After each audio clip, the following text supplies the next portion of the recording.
This video will help you sleep and relax. But before we begin, I would like to know which city you're from and what time you're watching this. Now, subscribe to the channel, relax, and let's begin. I've never shared this story publicly before. After nearly 40 years of silence, I feel it's finally time. My name is Thomas Barrett. I was a U.S. Marshal for 27 years, and what happened during the Ridgway manhunt in October of '86 still gives me nightmares. I was the lead on the task force assigned to track down Raymond Ridgway.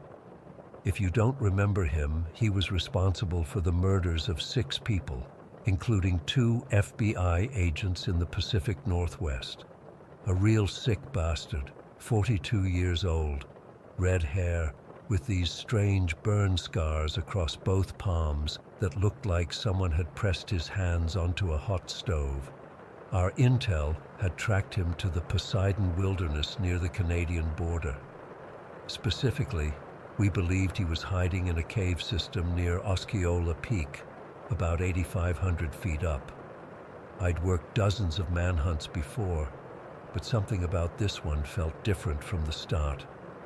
We assembled in Spokane on October 12th, a mixed team of marshals, FBI, state troopers, and local police. 18 of us total. I remember the weather was unseasonably cold that morning, frost covering everything despite it being only mid-October. The drive to Winthrop was quiet, tense. Everyone knew Ridgway's reputation. We started our hike on the 13th, a 10-mile trek just to reach the base of the mountain. The plan was to split into 4 teams and approach from different directions, essentially surrounding the peak. My team consisted of myself, Deputies Torres and Wilkins, and FBI Agent Keller. We took the northeastern approach, the steepest but most direct route. The first strange thing happened about 3 hours into our ascent. We came across a deer lying on its side near a small stream. It was completely intact, no wounds, no blood, eyes wide open, just dead. Keller thought maybe it was disease, but I'd seen plenty of diseased animals in my time. This was different. The deer looked terrified. We kept moving, and that's when Torres spotted it, another dead animal, a fox this time, in the same condition, then another, and another. As we continued climbing, we began counting. By midday, we'd logged 27 dead animals, squirrels, birds, even a young black bear, all without a mark on them. It was as if they had simply dropped dead where they stood. I radioed the other teams. 2 reported similar findings. Team 3 on the western approach hadn't seen anything unusual, which only added to the strangeness. There was this heaviness in the air as we climbed higher. The forest grew quieter. You know how woods usually have this background noise, birds, insects, wind in the leaves. All of that just stopped. The silence was suffocating. I caught myself holding my breath at times, not wanting to disturb whatever silence had fallen over everything. By late afternoon, we'd reached about 7,000 feet. The dead animals became more numerous. They were everywhere now. Dozens of birds scattered across the ground like someone had thrown them from the sky. Small mammals frozen in unnatural positions. None showed any signs of decomposition, despite some looking like they'd been there for days. I remember Wilkins saying, "Boss, what the hell could do this?" I had no answer. In my 20 years of law enforcement at that point, I'd never seen anything like it. As we approached 8,500 feet, we started to pick up signs of human activity. Disturbed ground, a discarded food wrapper that looked recent. We were getting close. The radio crackled. Team 2 had found what appeared to be a small campsite, recently abandoned. We converged on their position, about half a mile from the summit. The cave system was smaller than we expected, more like a series of shallow recesses in the mountainside than proper caves. We approached with extreme caution, weapons drawn. The entrance to the main cave was narrow, barely wide enough for a man to squeeze through sideways. Inside, it opened up into a space maybe 15 feet across. And there he was, Raymond Ridgway, sitting cross-legged in the center of the cave, facing away from us, rocking back and forth. He made no indication that he'd heard us enter. "Raymond Ridgway," I called out. "U.S. Marshals, you're under arrest. Show me your hands." Nothing. Just that steady rocking motion, like a child comforting himself. Torres moved in closer, gun trained on Ridgway's back. "Boss, something's not right with him." I signaled for the others to maintain position while Torres and I approached. As we got closer, I could hear Ridgway muttering something, too low to make out the words. There was a smell in the cave, not body odor or waste, but something else, something sharp and metallic that burned the back of my throat. Torres reached out to grasp Ridgway's shoulder. The moment his hand made contact, Ridgway collapsed. Not just fell over, his entire body went rigid and then began convulsing violently. Foam poured from his mouth, his eyes rolled back until only the whites showed. Torres jumped back, startled, and then suddenly dropped to the ground himself, his body mimicking the exact same seizure as Ridgway's. "Medic!" I shouted, but before anyone could react, Ridgway's seizure stopped. His body went limp for maybe 3 seconds, and then, I swear this is true, he sat up smoothly, almost mechanically, like someone had pulled him up by a string. He turned to face us, and I'll never forget that smile. It wasn't human. It stretched too wide, showed too many teeth. His eyes were clear now, alert, but they didn't look like they belonged to him anymore. "Hello, Marshal Barrett," he said, his voice completely calm. "I've been expecting you." I felt ice run down my spine. I had never introduced myself. None of us had spoken our names. Meanwhile, Torres remained on the ground, still convulsing. 2 of our medics rushed to him while the rest of us secured Ridgway, who offered no resistance. He kept smiling, that terrible smile as we cuffed him. "You don't understand what's happening here," he said as we led him out of the cave. "None of you do. You think you came to find me? No. It wanted you to come. All of you. I was just the invitation." "Shut up," I said, shoving him forward. But his words got under my skin. Torres was evacuated by helicopter directly from a clearing near the summit. He remained in a coma for a week. When he finally woke up, he had no memory of the incident or even of Ridgway. The doctors called it a random neurological event, possibly triggered by altitude and stress. As for the animals, the official report stated that Ridgway had been hunting them and collecting them as some kind of twisted trophy. But that made no sense. There were no wounds, no blood, and some of those animals had been dead for days, yet showed no signs of decay. Back at headquarters, I pushed for an investigation into whatever had happened on that mountain, but my concerns were brushed aside. Ridgway was processed and sent to a maximum security facility. He never spoke again after that day, at least not coherently. Just sat in his cell, rocking back and forth like we'd found him in that cave.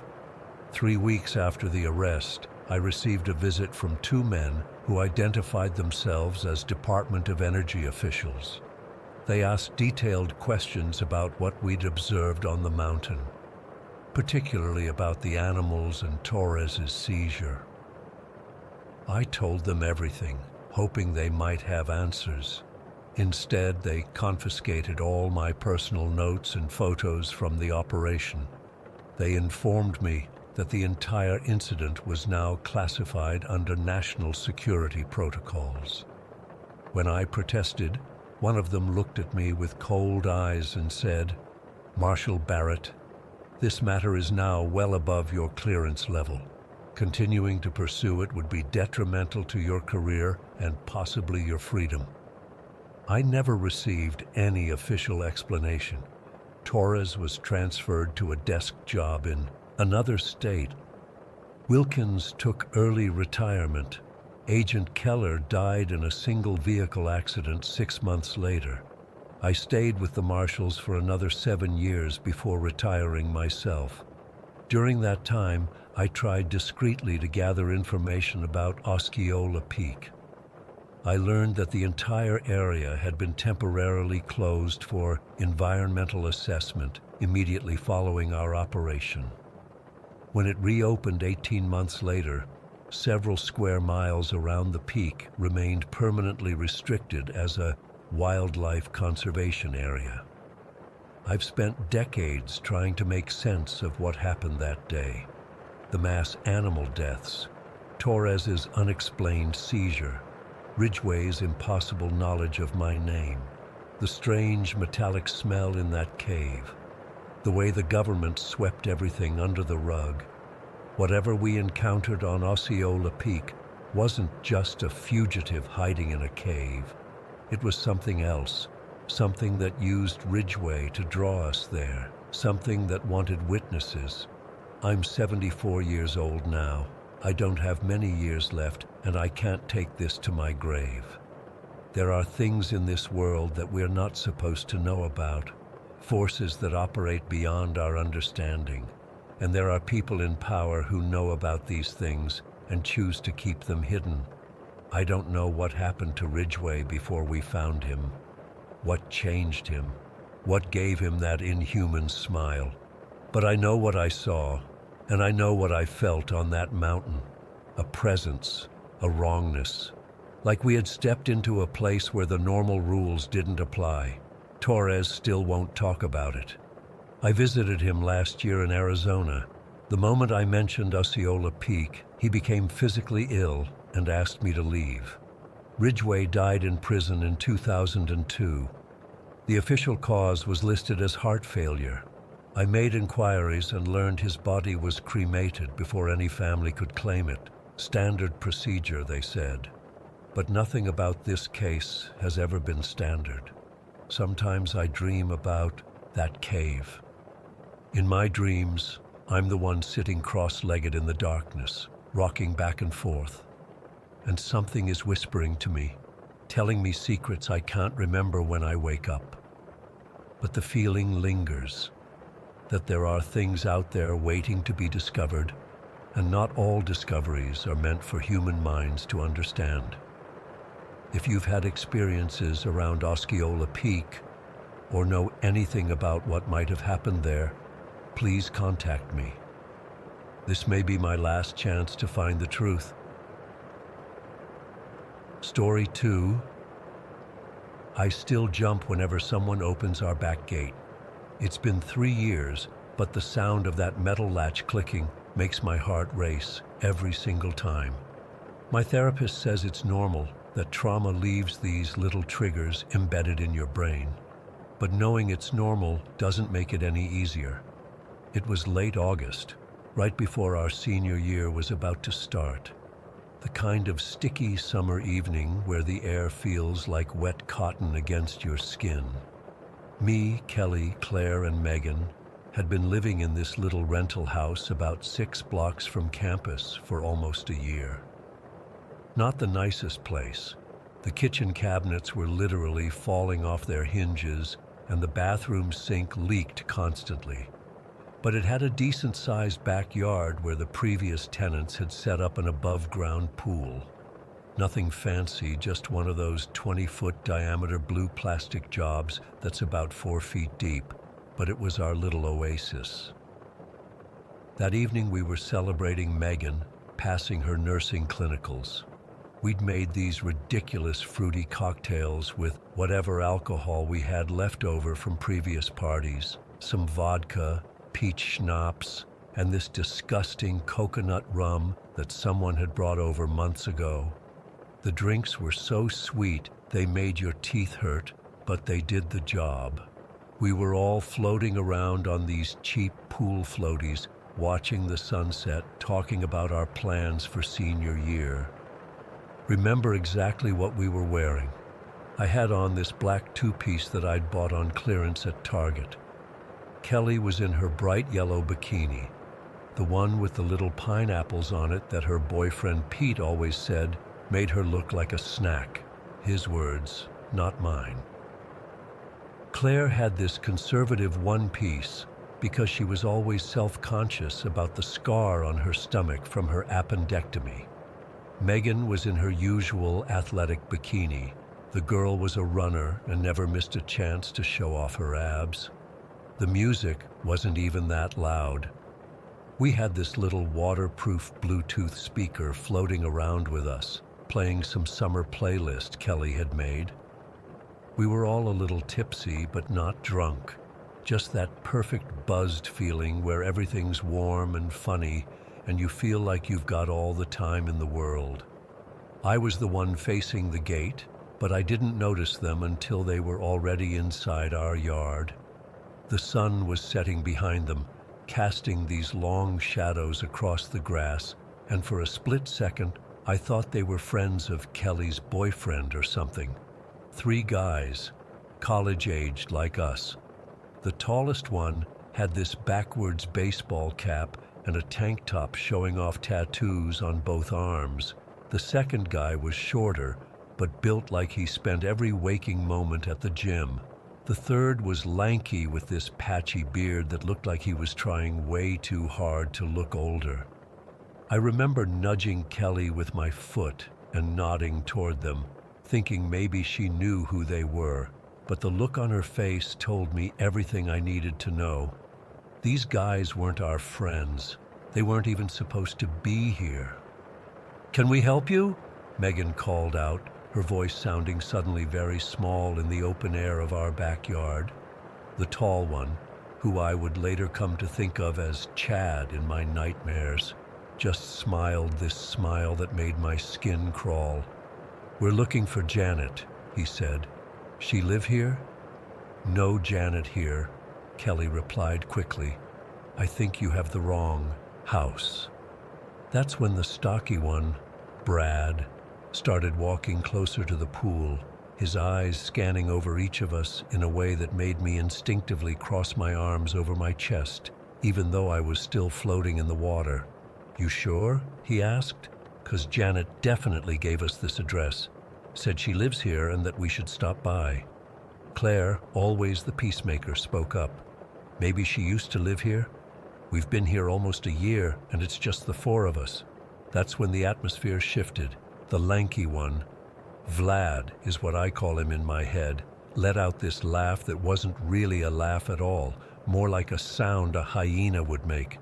"All right, let's cut the bullshit," Chad said, taking a step closer to the pool. "We're not looking for Janet. We're looking for Pete, Kelly's boyfriend Pete." I felt Kelly stiffen beside me. Her pool float drifted slightly away from mine. "Pete's not here," she said, her voice steady, but I could hear the edge of fear in it. "Yeah, we can see that," Brad replied. "But we know you know where he is, and we know he owes us money, $5,000 to be exact." My mind was racing. Pete was a nice guy, a pharmacy major who Kelly had been dating for about 8 months.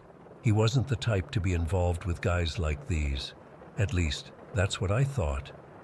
"Pete doesn't owe you anything," Kelly said, her voice getting stronger. "I don't know what you're talking about." Chad laughed. "Your boyfriend's been dealing on the side, sweetheart. Thought he could take our product and not pay us back. Bad business decision."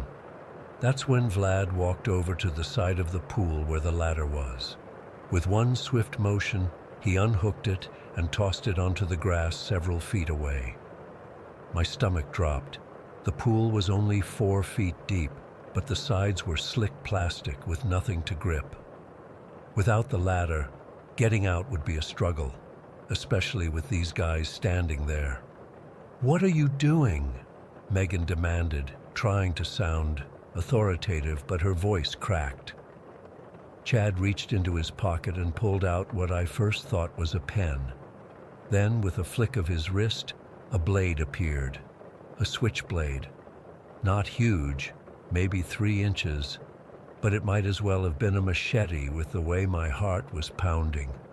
"Here's how this is going to work," he said, pointing the knife lazily in our direction. "Pete owes us $5,000. You're going to call him and tell him to bring it here, now." "I don't have my phone," Kelly said. "It's inside." "Then I guess you better go get it," Chad replied with that same terrible smile. None of us moved. The water around us felt colder suddenly, despite the warm evening air. "Or," Brad added, his eyes roaming over us again, "maybe there's another way you ladies could help work off Pete's debt. I'm sure we could figure something out." The implication hung in the air, making me feel physically sick. Claire let out this tiny whimper that I'll never forget, this sound of pure fear that no person should ever have to make. Vlad wandered closer to the edge of the pool, right where Claire had drifted. Without warning, he reached down and grabbed a fistful of her wet hair, yanking her head back. "What do you say, pretty girl? You want to help your friend's boyfriend out of a jam?" Claire was crying now, silent tears streaming down her face as she tried to pull away without losing chunks of her hair. "Stop it!" I shouted, surprised by my own voice. "Let her go!" Kelly had been unusually quiet for the last minute or so. I glanced over at her and could practically see the wheels turning in her head. "Fine," she finally said. "I'll go call Pete. He can bring the money." Chad nodded, gesturing with the knife. "Brad, stay here with these two. Vlad, let that one go and watch the yard. I'll go inside with Kelly here to make the call." My heart sank. They were separating us. Vlad released Claire's hair with a rough shove that sent her sobbing back into the middle of the pool. I moved closer to her, trying to offer some comfort while keeping my eyes locked on Brad, who was now pacing along the edge of the pool. Kelly climbed out awkwardly without the ladder, having to push herself up over the edge in her yellow bikini, while Chad watched with this smirk that made me want to vomit. She walked toward the house with her head high, Chad following closely behind with his knife still out. The next few minutes were the longest of my life. Brad kept making these disgusting comments about what would happen if Pete didn't show up with the money. Vlad stood by the gate, occasionally glancing toward the house. "Maybe we should just take something valuable as collateral," Brad was saying. "TV, laptops, or maybe something else." His eyes lingered on Claire, who was still sobbing quietly. Then came the crash from inside the house, a loud shattering sound that made all of us jump. Brad's head whipped toward the house. "What the—" Before he could finish, Kelly burst through the back door, running full speed across the yard. In her hands was the 9-iron from my dad's old golf set that I kept in my closet. Her face was twisted into something I'd never seen before. Pure rage and terror combined into something almost inhuman. "Get away from them!" she screamed, swinging the club with all her might at Brad's arm as he turned. There was a sickening crack, the sound of metal connecting with bone, and Brad howled in pain, dropping to his knees. Kelly kept screaming, not words anymore, just primal sounds that tore through the evening air. Vlad started moving toward her, but the commotion had finally alerted our neighbors. Mr. Peterson, the off-duty police officer who lived next door, came vaulting over our fence like some kind of middle-aged superhero. Another neighbor was shouting that they'd called 911. Chad stumbled out of the house, his face bloody and disoriented. Later, Kelly would tell us she'd smashed my bedside lamp into his face when they were alone in the house. Everything after that becomes a blur in my memory. Chad and Brad bolted, jumping over our back fence and disappearing into the alley behind our house. Vlad wasn't so lucky. Mr. Peterson had him pinned face down on our lawn by the time the first police car arrived. The aftermath was almost as bad as the event itself. Hours of questioning at the police station, finding out that Pete had indeed been selling Adderall to help pay for school, but had gotten in over his head with these guys who wanted him to move harder stuff. Learning that Chad's real name was Tyler and his dad was some hotshot lawyer who immediately started making threats about excessive force and unlawful detention of his son. We tried to press charges, all four of us. But in the end, Tyler, Chad, and his friends got off with what amounted to a slap on the wrist. They were expelled from the university. They got probation. Their wealthy families paid us a settlement to drop further legal action. But they didn't go to jail. Kelly and Pete broke up for about 3 months after everything happened. He swore he'd never meant to put her in danger, that he didn't know those guys would come looking for him at her house. Eventually, they worked things out. They're married now, with a 1-year-old daughter. They both became nurses, ironically enough. Claire transferred to another school. She couldn't handle being near campus anymore. Megan and I finished our degrees, but we moved to an apartment complex with security gates. The four of us still get together once a year, around the anniversary. Not to dwell on what happened, but to remind ourselves that we survived it, that we're stronger than the fear. I'm doing okay these days. I've got a good job, a supportive boyfriend who understands why I always check the locks twice, and a therapist who's helping me work through the anxiety. But I sold that house as soon as our lease was up, and I haven't been swimming since. Story 3. It was supposed to be a simple weekend trip. Me, Chris, and Tanner had been planning it for weeks. Just 3 buddies from college getting away from our jobs and relationships for a couple days. We'd all grown up in Tennessee, but had never explored the more remote parts of the Cumberland Plateau. Chris found this spot online that wasn't on any official campground maps, just a clearing about 2 miles off a service road that supposedly had amazing views of the valley below. The drive out there took longer than expected. We left Nashville around noon on Friday, but between the winding mountain roads and stopping to grab supplies, we didn't reach the turnoff until almost 5. The service road wasn't even marked, just a dirt path barely wide enough for my F-150. I remember Tanner joking about how we were definitely going to get murdered out here, and we all laughed. The final stretch was rough, and I worried about bottoming out a few times. My truck's pretty capable off-road, but some of those ruts were serious. We finally reached the clearing around 6:30, with maybe 2 hours of daylight left. The spot was perfect. A flat area surrounded by dense woods with exactly the view Chris had promised. You could see for miles across the valley, and in the distance, the hazy outline of mountains fading into blue. We unloaded quickly, setting up our 3 tents in a semicircle facing the valley. The temperature was comfortable for July in Tennessee, warm but not sweltering, with a nice breeze coming up from below.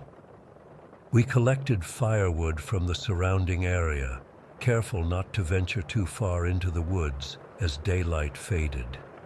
Chris is always paranoid about getting lost, so we made sure to stay within sight of camp.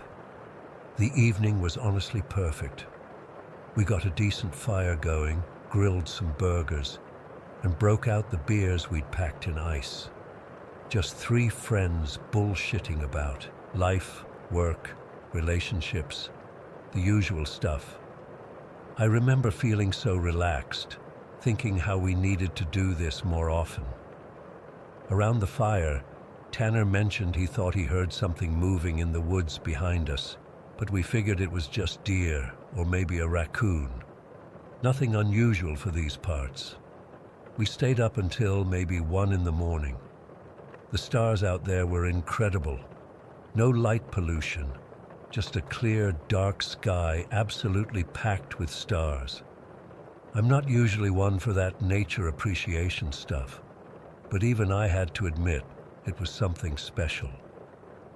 We put out the fire properly. Chris is a stickler for that, and crawled into our tents. I've always been an early riser, even when camping, so I woke up around 5:30 the next morning. The sun wasn't fully up yet, but there was enough light to see by. Chris and Tanner were still dead to the world in their tents. I decided to get the camping stove going for coffee. Figured I'd surprise them when they woke up. I needed water from the cooler in my truck, which was parked maybe 30 feet from our tents. I remember yawning, still half asleep as I walked over, not really paying attention until I was about 10 feet away. That's when I saw it, and everything just stopped. There was something on my hood, something pink and raw looking, stretched out across the black metal of my truck. At first, my brain couldn't process what I was seeing. It looked like someone had draped a wet, pinkish blanket over my hood. But as I got closer, the smell hit me, a sharp, metallic odor mixed with something rotten. It was an animal, a skinned animal, laid out perfectly centered on my hood like some kind of sick display. The skin was completely gone, just raw, pink muscle tissue exposed to the air. The head had been removed, along with the legs. I couldn't even tell what kind of animal it had been. Maybe a deer or a large coyote. Blood had run down the windshield in thick streaks that were already starting to dry. I stood there frozen for what felt like forever. My first thought was that someone was watching us, that this was some kind of threat. I spun around, scanning the tree line, half expecting to see someone staring back at me. The woods were silent. No birds, no insects, nothing. Just absolute stillness. I ran back to the tents, tripping over a root and nearly falling face first into the dirt. I shook Chris awake first, then Tanner. They were confused and annoyed until they saw my face. Chris later told me I was white as a sheet and couldn't form complete sentences. When they followed me to the truck, Tanner actually threw up. Chris just stood there saying, "What the fuck?" over and over. The thing on my hood had been placed there deliberately. It wasn't like some animal had died there naturally. Someone had skinned it elsewhere. There wasn't enough blood for it to have happened on my truck, and then carefully arranged it there while we slept. The three of us stood there in shock, trying to make sense of it. The only explanation was that someone had done this while we were sleeping. Someone had come into our camp, approached my truck, and left this warning, threat. Whatever it was, they'd done it just feet away from where we were sleeping. "We need to leave, now." Tanner was already backing toward camp. His voice had this tremor I'd never heard before. We packed up in record time. No one spoke. We just frantically stuffed our sleeping bags into their sacks, collapsed the tents without folding them properly, and threw everything into the back of my truck. I used an old t-shirt from my bag to push the skinned animal off the hood. It made this awful wet slapping sound when it hit the ground. I didn't want to touch the windshield, so I just used the wipers and the last of our drinking water to clear enough of the blood so I could see to drive. The whole time, I kept looking over my shoulder, scanning the tree line. I had this overwhelming feeling that we were being watched, that whoever had done this was enjoying our panic. The woods seemed so much darker and denser than they had the day before. Getting out was a nightmare. I was driving too fast for that rough service road, and we bottomed out twice. No one complained. We just wanted distance between us and that clearing. It took us about 20 minutes to reach the main road, and I've never been so relieved to see asphalt in my life. We needed gas, so we stopped at the first station we saw, this run-down place called Harris General Store, about 15 miles from where we'd camped. While I pumped gas, Chris and Tanner went inside for drinks. When I finished and went in to pay, I found them talking to the old guy behind the counter. He had to be in his 70s, with leathery skin and hands spotted with age. "You boys camping up near Blackwood Ridge?" he asked me as I approached. I nodded, not asking how he knew. There weren't many places to camp out here. "Found something on your vehicle, didn't you?" His eyes were steady on mine, no emotion in them at all. The three of us exchanged looks. "How did you know that?" Chris asked. The old man, his name tag said Mr. Harris, sighed and shook his head. "Happens every few years. Some folks go up there to camp, come tearing down here the next day looking like they've seen the devil himself." "What is it? Who's doing it?" I asked. "Been going on since I was a boy," he said, ignoring my question. "Skinned animals left on cars, porches, sometimes right in front of tents. Always the same. No head, no legs, laid out all neat-like." "But who's doing it?" Tanner pressed. Mr. Harris just shrugged. "Some say it's folks who don't want outsiders up there. Others say it's something else." He tapped the side of his nose. "I'd say you boys got off lucky. In '83, a family of 4 went up there. Only 3 came back down. Said the father went to check a noise in the night and never returned." I paid for the gas while Chris and Tanner practically bolted for the truck. As I turned to leave, Mr. Harris caught my arm. His grip was surprisingly strong for such an old man. "They don't like people in their woods," he said quietly. "And sometimes they follow folks home." I pulled away from him and hurried out to the truck. We drove straight back to Nashville without stopping again, the 3 of us barely speaking the whole way. When we got back to my place, we unloaded our gear in silence. "Let's not talk about this," Chris finally said as we finished. "To anyone." Tanner and I both nodded. We haven't discussed it since, not really. We see each other occasionally, but there's this unspoken thing between us now. After they left, I spent hours online searching for similar incidents. What I found disturbed me more. There were forum posts and obscure blogs describing nearly identical experiences across various remote locations in Appalachia. Skinned animals left as warnings, people feeling watched afterward. Some reported strange noises outside their homes for weeks after their trips, or finding scratches on their doors in the morning. That was 6 months ago. I sold my truck 2 weeks after it happened. Couldn't stand looking at the hood without seeing that thing stretched across it. I've turned down every invitation to go hiking or camping since. Chris and Tanner have done the same. The worst part is the feeling that never quite goes away. That sensation of being watched. I keep my doors locked now, even during the day. I've installed motion sensor lights around my apartment. Sometimes at night, I wake up certain I've heard something scratching at my bedroom window, though I live on the 3rd floor. Last week, I found muddy prints on my welcome mat. Not shoe prints, something else. When I looked closer, they weren't animal tracks either. I don't know what made them. I haven't told Chris or Tanner about this. I still don't know who left that skinned animal on my truck, or why. Was it locals who didn't want us there? Some backwoods psychopath, or something else entirely. Something Mr. Harris hinted at but wouldn't name. All I know is that I can still smell that raw, metallic odor sometimes.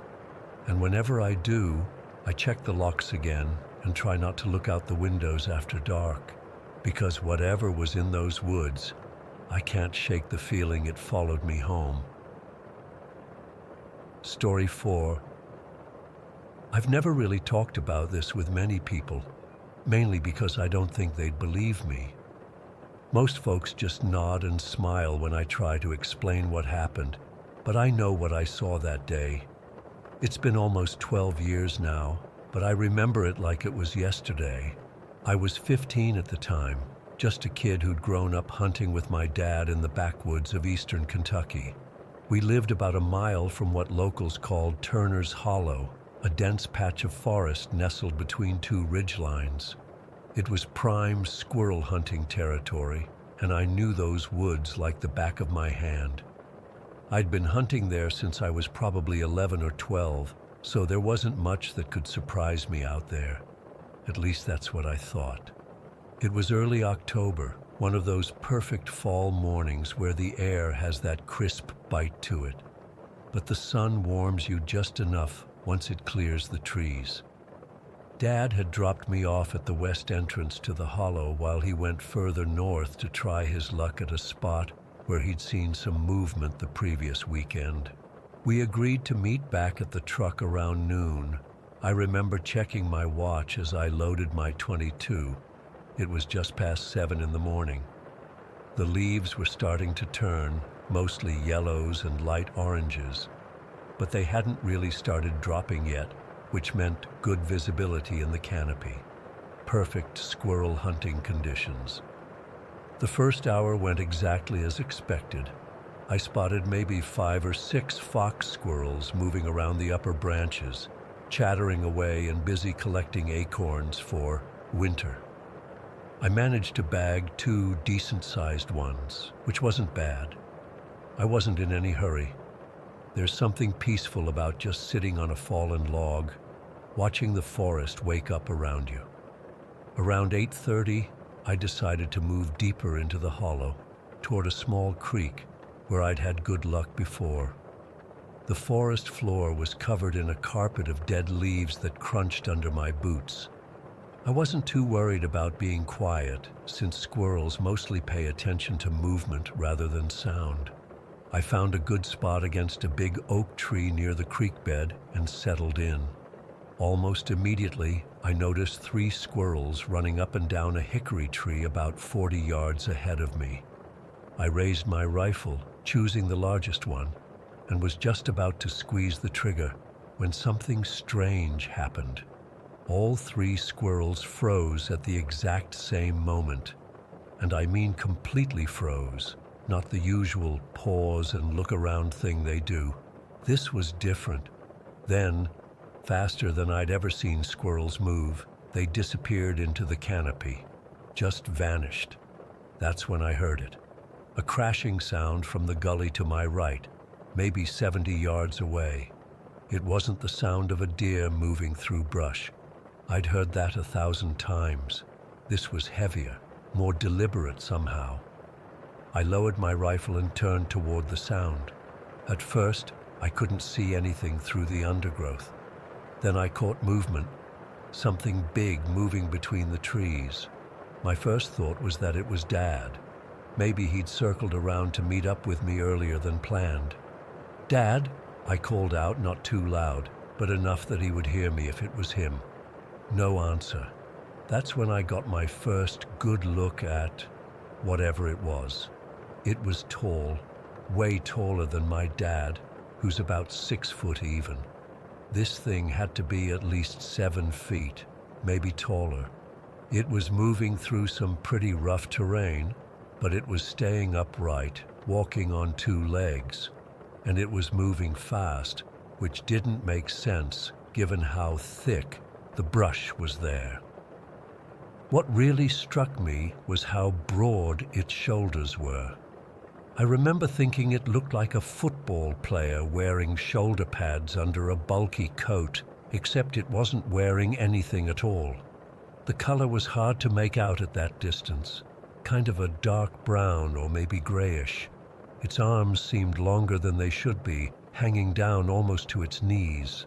I called out again, louder this time. "Hello, Dad!" The moment I spoke, the figure instantly hunched down, like it was trying to hide or make itself smaller. That's when I knew for sure it wasn't my dad or any other hunter. No person would react that way, for some reason, and to this day, I don't know why I did this.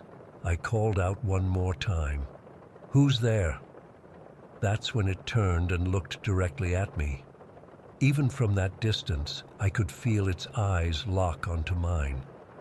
I couldn't make out its face clearly, but something about its gaze made my entire body go cold.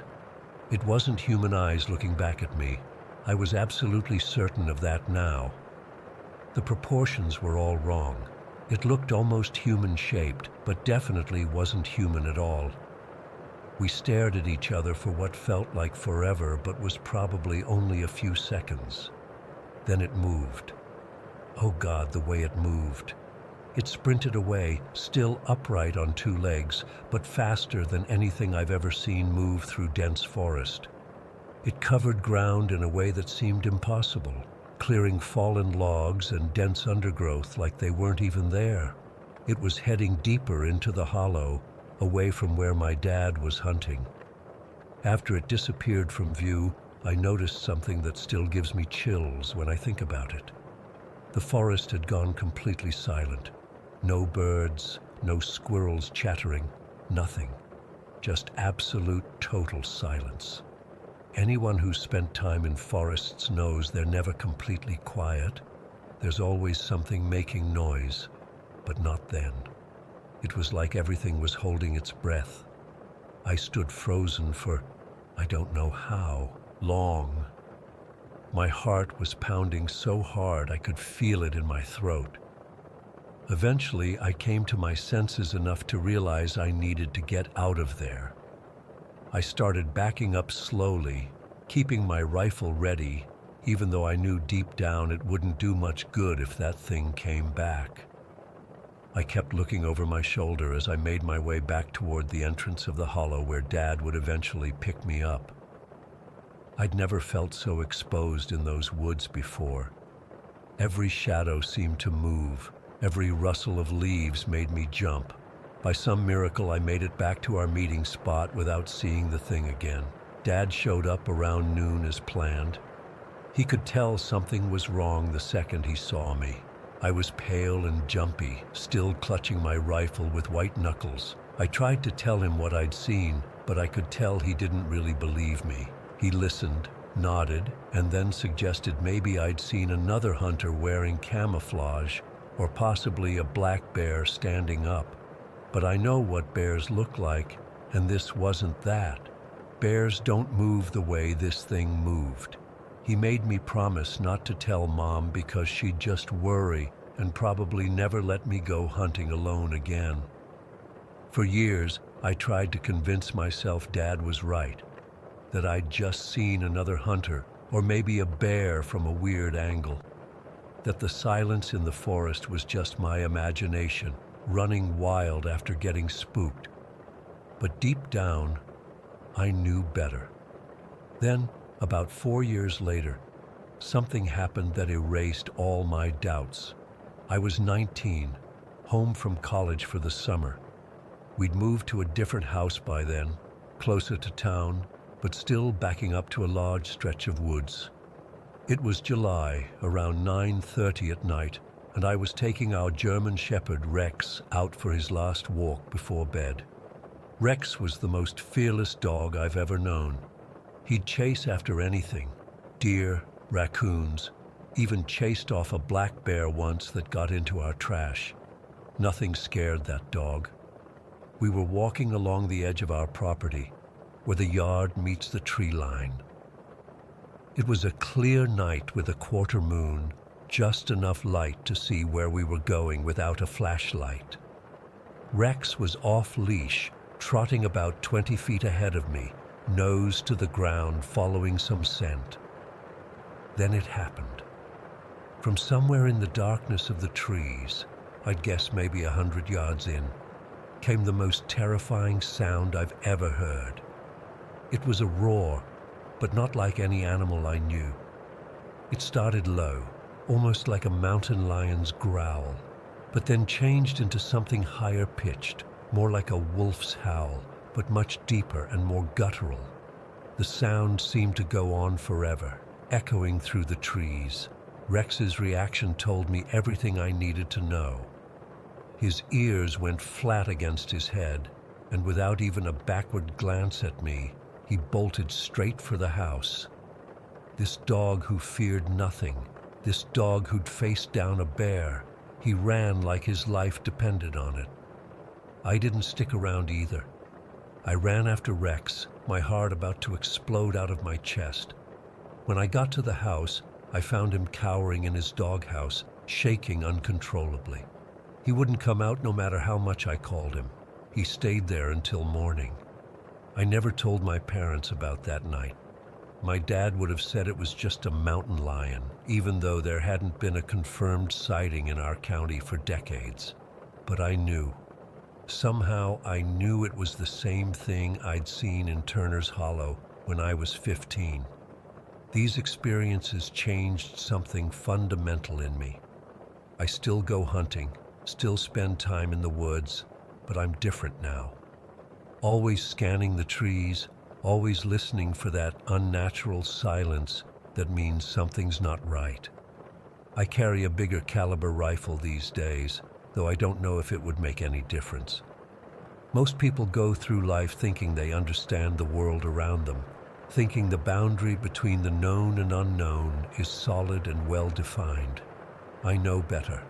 That boundary is tissue paper thin, and sometimes things slip through from the other side. I don't expect anyone to believe me. Hell, sometimes I wish I didn't believe it myself. But I know what I saw that October morning and what I heard years later behind our house. There are things in the wilderness beyond what most people are willing to accept. Things that shouldn't exist, but do, and they're watching us. Story 5. I've been a landlord in San Francisco for almost 40 years now. It's not glamorous work, but it pays the bills and has let me build up a small portfolio of properties over time. I'm not some big-shot real estate tycoon, just a working-class guy who managed to buy a few apartment buildings and maintain them well enough to keep decent tenants. At least, that's what I thought I was doing until that incident in 1989. I've seen all kinds of tenants over the decades. The partiers who destroy everything, the quiet ones who disappear for months at a time, the families who treat the place like their own. You develop a sense for people after a while. Or at least I thought I had. James Miller showed up on a foggy Tuesday morning in March. He was young, maybe mid-20s, with thick glasses and this nervous energy about him. He kept fidgeting with his hands while we talked, but I didn't think much of it. Lots of people get nervous when signing leases and handling large sums of money. "I'm a graduate student," he told me while filling out the application. "Chemistry department at the university. Just need a quiet place to study and do some work." His references checked out. He had steady income from a research stipend. And honestly, the apartment had been vacant for 2 months. I was happy to have a quiet academic type rather than another wannabe rock star. Apartment 2B wasn't anything special, just a 1-bedroom with a small kitchen, living area, and the standard bathroom. The building itself was an older one in a decent neighborhood, 3 stories with 6 units built in the 60s. Nothing fancy, but solid.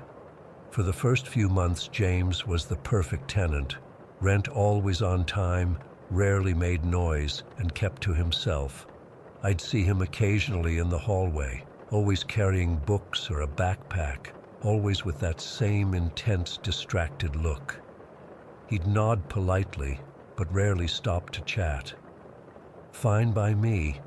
I've never been one for forced conversations anyway. It was sometime in July when Maria from 3B first called me. Maria had lived in the building for years, a middle-aged woman who worked nights as a nurse, not the type to complain without reason.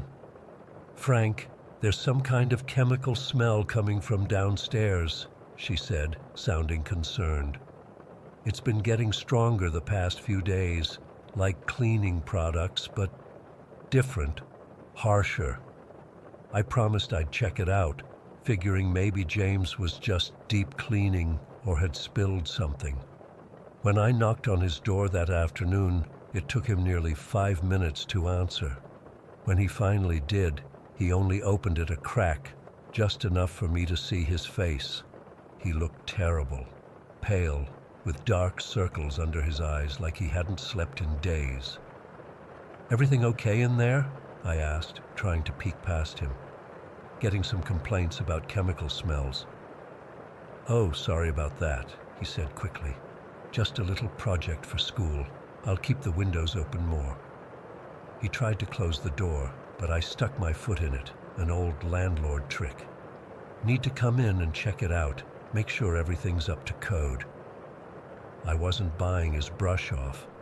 James hesitated, then reluctantly opened the door. The smell hit me immediately, something acrid and unfamiliar that made my eyes water. But what I saw was even more shocking.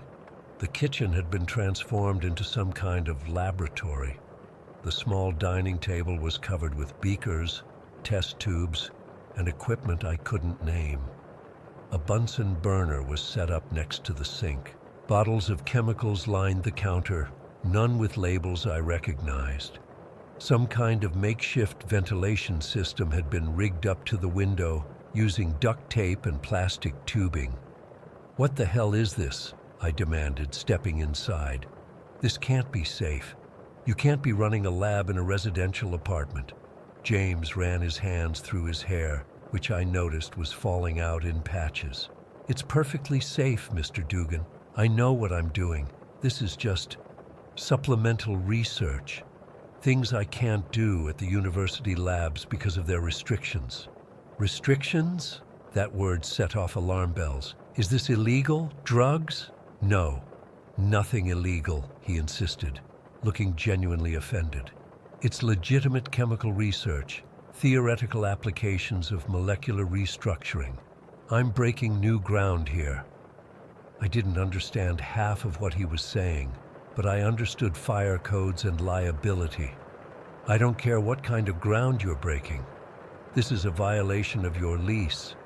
You've got 1 week to clear this stuff out and return the apartment to normal, or I'm starting eviction proceedings." He looked devastated but nodded. As I left, I noticed more equipment in the living room, computers with equations filling the screens, more chemicals and notebooks everywhere filled with diagrams and formulas. Whatever he was doing, it was consuming his entire life. A week passed, and I figured James had complied with my warning. Then Maria called again. "Frank, that smell is back, and it's worse, much worse. It woke me up from a dead sleep. It's like burning metal and something else I can't describe." I promised I'd come by that evening after finishing some repairs at another property. But around 4 in the afternoon, Maria called again, this time nearly hysterical. "You need to come now. They're screaming from downstairs. It sounds like James is hurt. It's been going on for minutes." I dropped everything and drove straight there, calling emergency services on the way. By the time I arrived, an ambulance and 2 police cars were already outside the building. Neighbors were gathered on the sidewalk, watching as paramedics rushed inside. I tried to follow them up, but was stopped by an officer. "Are you family?" he asked. "I'm the landlord," I explained. "What's happening?" "We're not sure yet. Please wait outside." For the next hour, I stood with the growing crowd of onlookers. More emergency vehicles arrived, then people in hazmat suits. Whatever was happening in apartment 2B, it wasn't a simple medical emergency. It was nearly midnight when a detective finally approached me, asking to speak privately. We moved away from the crowd. "Mr. Dugan, I'm Detective Ramirez. I understand you're the owner of this building?" "That's right. What happened to James?" He hesitated. Mr. Miller is deceased. It appears to have been some kind of chemical accident. My stomach dropped. Jesus, was anyone else hurt? Is the building safe? The hazmat team is still assessing the situation. The contamination seems confined to his apartment, but we're keeping everyone out as a precaution. He pulled out a notepad. Did you know what kind of experiments Mr. Miller was conducting in his apartment? I told him about finding the makeshift lab the week before, and my warning to James. The detective made notes, asking occasional questions about James's behavior, how long he'd lived there, whether he had many visitors, none that I'd ever seen. We'll need access to the apartment for the next several days, he informed me. Once we've determined it's safe, we'll release it back to you. It was nearly a week before they cleared the apartment. The official story was that James had died from exposure to toxic chemicals created during an unauthorized experiment. The police had removed all his equipment and personal effects for their investigation. When I finally entered the apartment, I expected it to be a disaster zone, but it was strangely clean, too clean. The kitchen showed no signs of the lab equipment that had been there. The living room was empty of furniture and James's belongings. The only thing that remained was a faint chemical smell that hung in the air despite all the windows being open for days. But then I went into the bathroom, and what I saw there still haunts me. The bathtub had a perfect silhouette of a human body burned into the enamel, not a stain, but actually etched into the metal. It was as if someone had laid down in the tub and somehow burned their outline into it, down to the fingertips and the outline of a head. The burn marks were deep, exposing the raw metal underneath the enamel coating. The strangest part? Nothing else in the bathroom showed any signs of fire or excessive heat. No smoke damage on the ceiling, no melted plastic. The shower curtain was perfectly intact. Just this human-shaped burn mark etched permanently into the bathtub. I had to replace the whole thing at considerable expense. But even after installing a brand new tub and repainting the entire apartment, new tenants continued to complain about that lingering chemical smell. No amount of cleaning or ventilation seemed to get rid of it entirely. About a month after everything happened, a young woman came by the building asking about James. She identified herself as a fellow graduate student who had worked with him occasionally. When I mentioned what had happened, she didn't seem surprised. James was brilliant, but obsessive, she told me. He got kicked out of the university lab for conducting unauthorized experiments. He was fixated on what he called rewriting matter, breaking down and reconstructing the fundamental building blocks of life. What does that even mean? I asked. He believed he could develop a process to deconstruct matter at the molecular level and rebuild it differently. The department thought his ideas were too theoretical, maybe even impossible. But James was convinced he was close to a breakthrough. I didn't tell her about the bathtub. Something told me to keep that detail to myself. It's been decades now, and I still own that building. Apartment 2B has had many tenants since James, but none stay longer than a year. They all complain about the same things: strange smells, unexplained power surges, and a persistent feeling of unease in the bathroom. Sometimes I wonder what James was really trying to do in that apartment. Was he actually on the verge of some revolutionary discovery? What happened in that bathtub? How could someone burn severely enough to scar metal without damaging anything else in the room? The police report said chemical accident, but I've seen chemical burns. They don't leave perfect silhouettes, and they don't burn through metal while leaving plastic shower curtains untouched. Whatever James Miller was working on, I think he succeeded in some way. I think he rewrote matter, his own matter, and disappeared into whatever comes after that. And sometimes late at night when I'm doing maintenance in that building, I swear I can hear faint whispers coming from the drains in apartment 2B, like someone trying to communicate from somewhere very far away. Story 6. I still get goosebumps thinking about what happened last summer at my in-laws' cabin. My husband Mark and I had been looking forward to a relaxing week at the lake, just swimming, fishing, reading, and unwinding from our hectic jobs in the city. We'd both been stressed with work lately, so when his parents offered us their cabin for a week while they were visiting relatives, we jumped at the chance. The cabin itself was nothing fancy, just a small 2-bedroom place with a deck overlooking the water. But it had this peaceful vibe that we both desperately needed. It was on this beautiful, secluded lake, surrounded by pine trees, with only a handful of other cabins scattered around the shoreline. We arrived on a Sunday afternoon in July. The weather was perfect, not too hot, with a slight breeze coming off the lake. After unloading the car and putting away our groceries, we grabbed beers and sat out on the deck. That's when I first noticed it. "Mark, what's that building across the lake?" I asked, pointing to a large structure barely visible through the trees on the opposite shore, maybe a mile away. He squinted. "Huh? I never noticed that before. Looks like some kind of old building." I couldn't make out much detail, but there was definitely a large structure and what looked like several smaller buildings scattered behind it.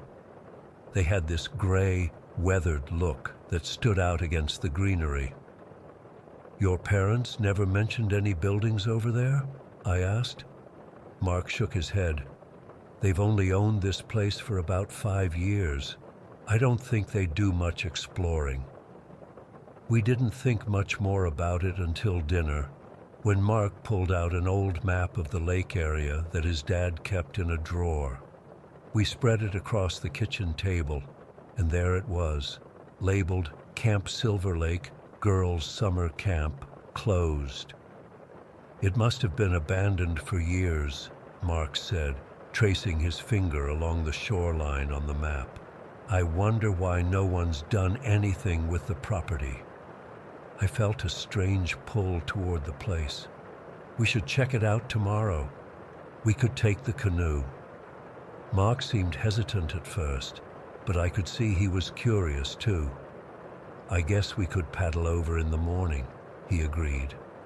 The next day dawned clear and bright. After breakfast, we put the canoe in the water and packed a small bag with water bottles, our phones, and a few snacks. It took us about 20 minutes to paddle across the lake. As we got closer, I could see that the place was in much worse shape than it had appeared from a distance. The main building was a large 2-story structure with peeling white paint and several broken windows. Behind it stood what looked like a mess hall, and farther back, a row of small cabins in various states of disrepair. The whole place had this heavy feeling of abandonment, not just empty, but forgotten.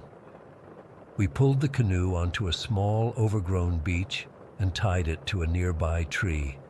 The silence was eerie. No birds singing, just the occasional rustle of leaves in the breeze. "This place is creepy," I whispered, suddenly feeling like we were trespassing somewhere we shouldn't be. Mark nodded but seemed determined to explore. "Let's just have a quick look around. We've come all this way." We approached the main building first. The front steps creaked under our weight, and the porch had several rotted boards that we carefully stepped over. The front door hung partially open, as if inviting us in. Inside, the air was thick with dust and the smell of mildew.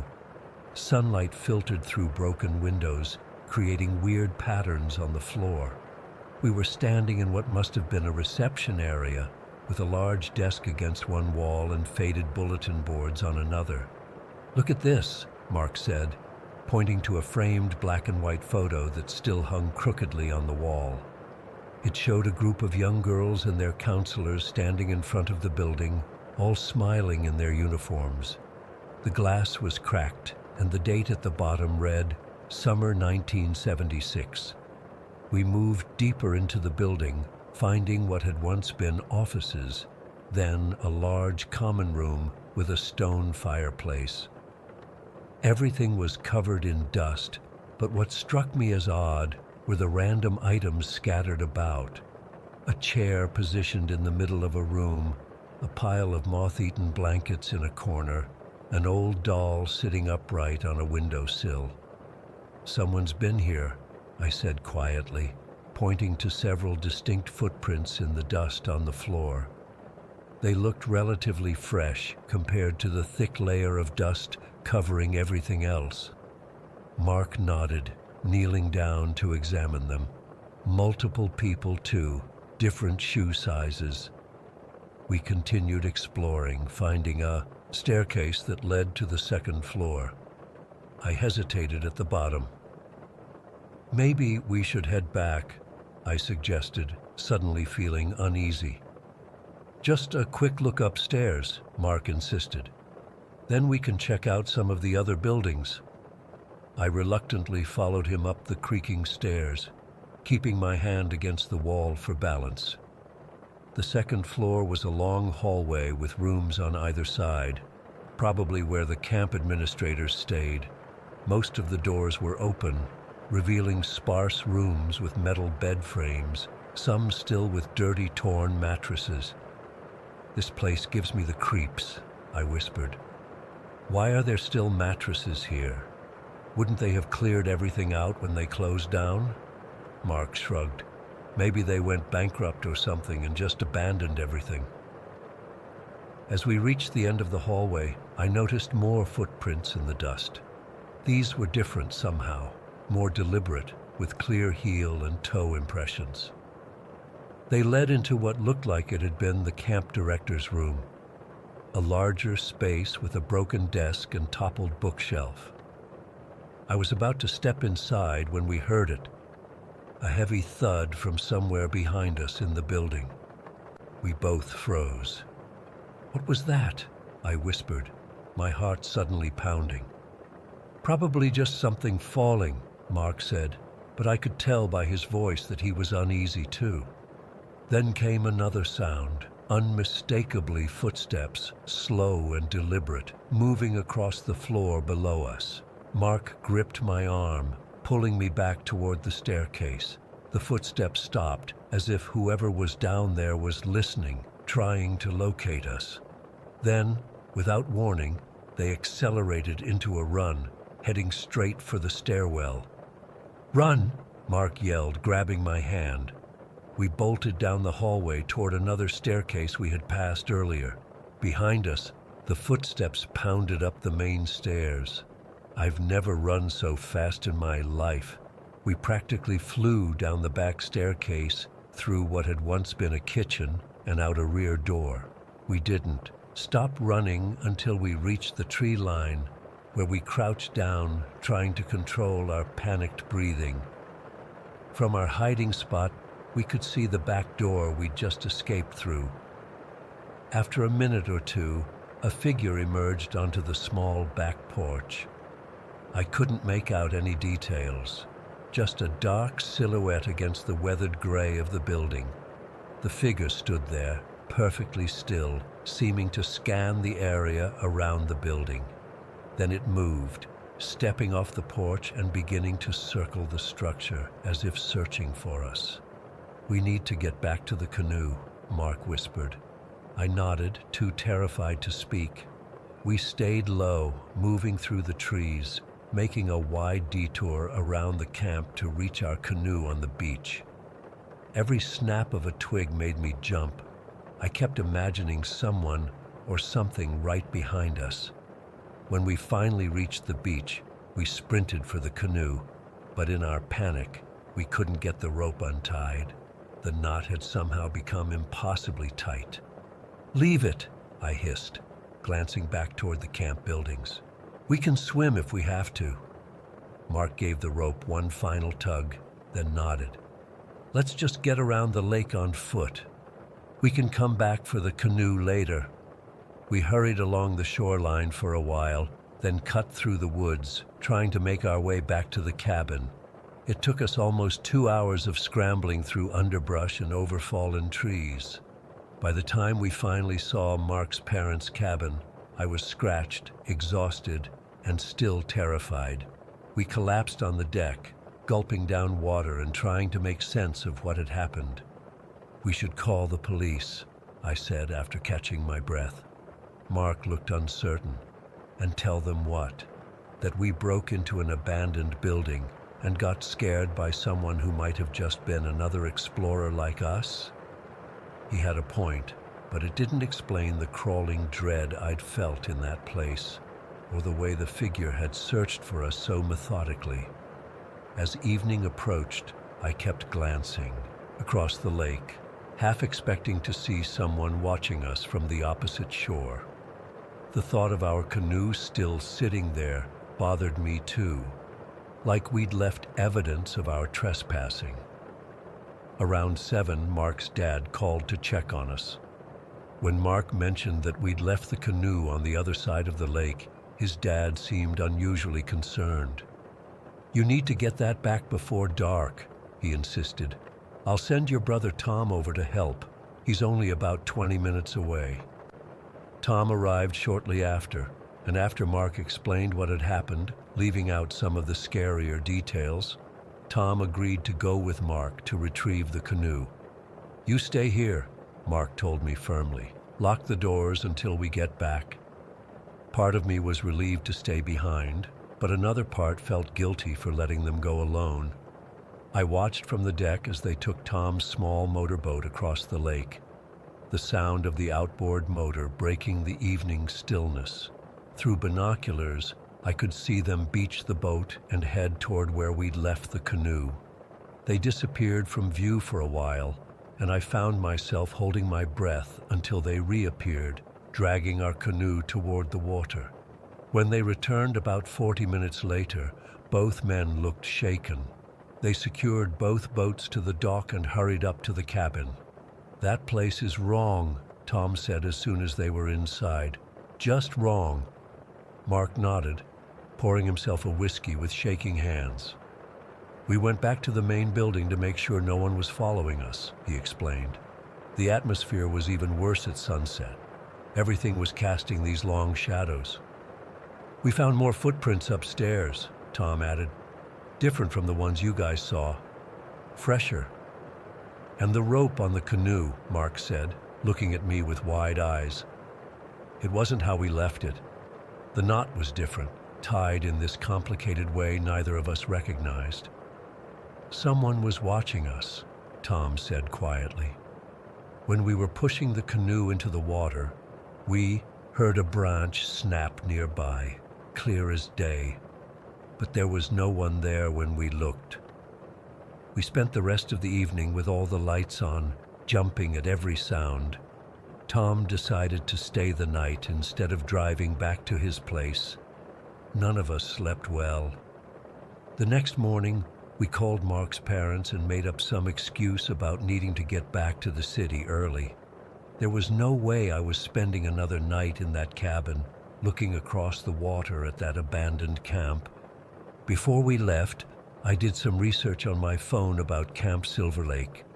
There wasn't much information online, but I found an old newspaper article from 1982 mentioning its closure after tragic incidents that weren't specified. Another brief mention in a local history blog suggested that the property had been tied up in legal disputes for decades, which explained why it had been left to rot. It's been almost a year now, and I still have nightmares about that place, about being chased through those dark hallways, about that figure searching for us. Mark's parents have invited us back to the cabin several times, but we've always found reasons to decline. I don't know who or what was in that abandoned camp, Maybe it was just squatters or teenagers using the place to party, but deep down, I don't believe that. There was something deeply wrong about that place, something that doesn't want to be disturbed. And whatever it is, I'm certain it's still there, watching from across the water, waiting for the next curious visitors to make the mistake we did. Story 7. I've never shared this story anywhere because honestly, I still don't know what to make of it. It's been almost 8 years, and I still get this sick feeling in my stomach when I think about it.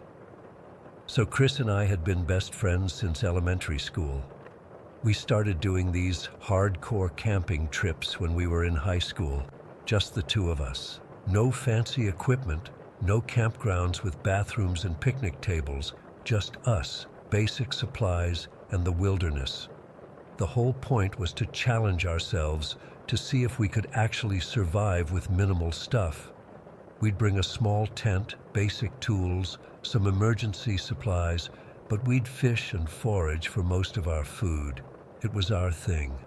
By the time we were 24, we'd done these trips in a bunch of different places across Canada.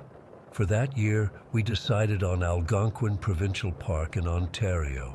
It's massive, almost 3,000 square miles of forests, lakes, and rivers. Perfect for what we wanted, 7 days of pure wilderness. The first 3 days went exactly as planned. We hiked deep into the park, way beyond the usual tourist trails. We caught fish, gathered berries, even managed to trap a rabbit, which Chris cleaned and cooked. I could never stomach that part. We were having an awesome time, just like always. The weather was perfect. Warm days, cool nights. We'd swim in the lakes to clean off, set up our small tent each night, tell the same stupid stories we always did around the campfire. On day 4, we decided to explore a part of the forest that looked really dense on our map. We figured it would be a good challenge to navigate through it. We got an early start, packed light day bags, and marked our campsite clearly so we could find our way back. About 3 hours into our hike, the forest changed. It got older, with massive trees that blocked out most of the sunlight. It was weirdly quiet too. No birds, hardly any insects. Just this heavy silence that made talking seem wrong somehow. We were following our compass, making sure we didn't get lost, when suddenly the trees opened up into a small clearing, and there it was. A church, a fucking church in the middle of nowhere. I still remember stopping dead in my tracks, thinking I was hallucinating or something. It wasn't on our map. There were no roads, no paths leading to it. Nothing. Just this small gray wooden structure with a rusted cross tilting slightly on its roof. "What the hell?" Chris said, his voice sounding too loud in the silence. I pulled out our map again, double-checked our location. Nothing. No indication of any structure in this area, let alone a church. We approached it slowly. The building wasn't huge, maybe the size of a small country chapel. The wood was gray with age, weathered but somehow still intact. Some of the windows were broken, others were just empty frames. The front door had this massive rusted chain wrapped around the handles with a padlock the size of my fist. "Who builds a church out here?" I asked. "And why lock it up like this?" Chris walked around the perimeter while I stood staring at the front door. The chain looked ancient, thick with rust, but the padlock seemed newer. That detail bothered me for some reason. "Dude, there's a hole in the wall back here," Chris called out. "We can get in." I should have said no. Everything in my body was telling me to leave, to just mark this weird place on our map and get back to our campsite before dark. But Chris was already squeezing through a gap in the wooden planks on the side of the building, and I wasn't about to let him go in alone. The hole was bigger than I expected, easily large enough for a person to crawl through. The wood around it looked like it had been broken inward, like something had smashed its way inside rather than out. The interior was a single room, dusty and dim with beams of light cutting through the broken windows. There were no pews, no altar, nothing to indicate it had ever functioned as an actual church, except for a crude wooden cross hanging crookedly on the far wall.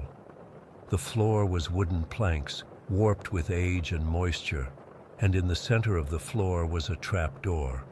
Not just any trapdoor. This thing was made of solid steel, incongruous against the weathered wood surrounding it. It had heavy metal rings bolted to it and was secured, with chains even thicker than the ones on the front door, crisscrossing over it and fastened with another massive padlock. "Holy shit," Chris whispered, walking toward it. "What do you think is down there?" I hung back near our entry point. Nothing good, if they went to that much trouble to lock it up. The air inside the church felt wrong, stale and too cold compared to the summer warmth outside. There was a smell too, faint but unpleasant, like damp earth and something metallic. Chris was already kneeling next to the trapdoor, examining the chains. "These aren't that old," he said, his voice excited in a way that immediately put me on edge. "Someone's maintaining this." "All the more reason to leave it alone," I said. "Come on, man. We should head back before it gets dark." But Chris wasn't listening. He was running his hands over the steel surface, following the chains with his fingers. There could be anything down here. Prohibition-era booze, weapons cache, treasure. I laughed, trying to break the weird tension. "Treasure? Seriously? This isn't a pirate movie." He didn't laugh back. Instead, he looked up at me with this expression I'd never seen before. Intense, almost feverish. Why else would someone go to all this trouble, in the middle of nowhere? I shrugged.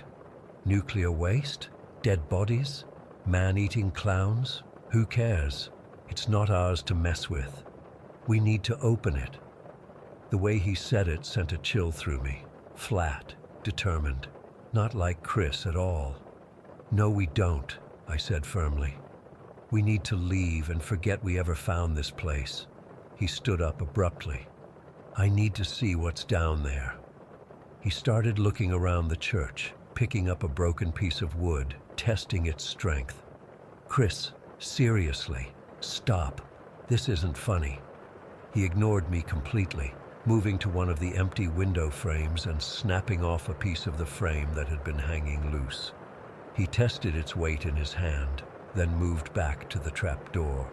"I think I can break the padlock with this," he said, not even looking at me anymore. "Are you insane? We're not breaking into some random underground whatever this is.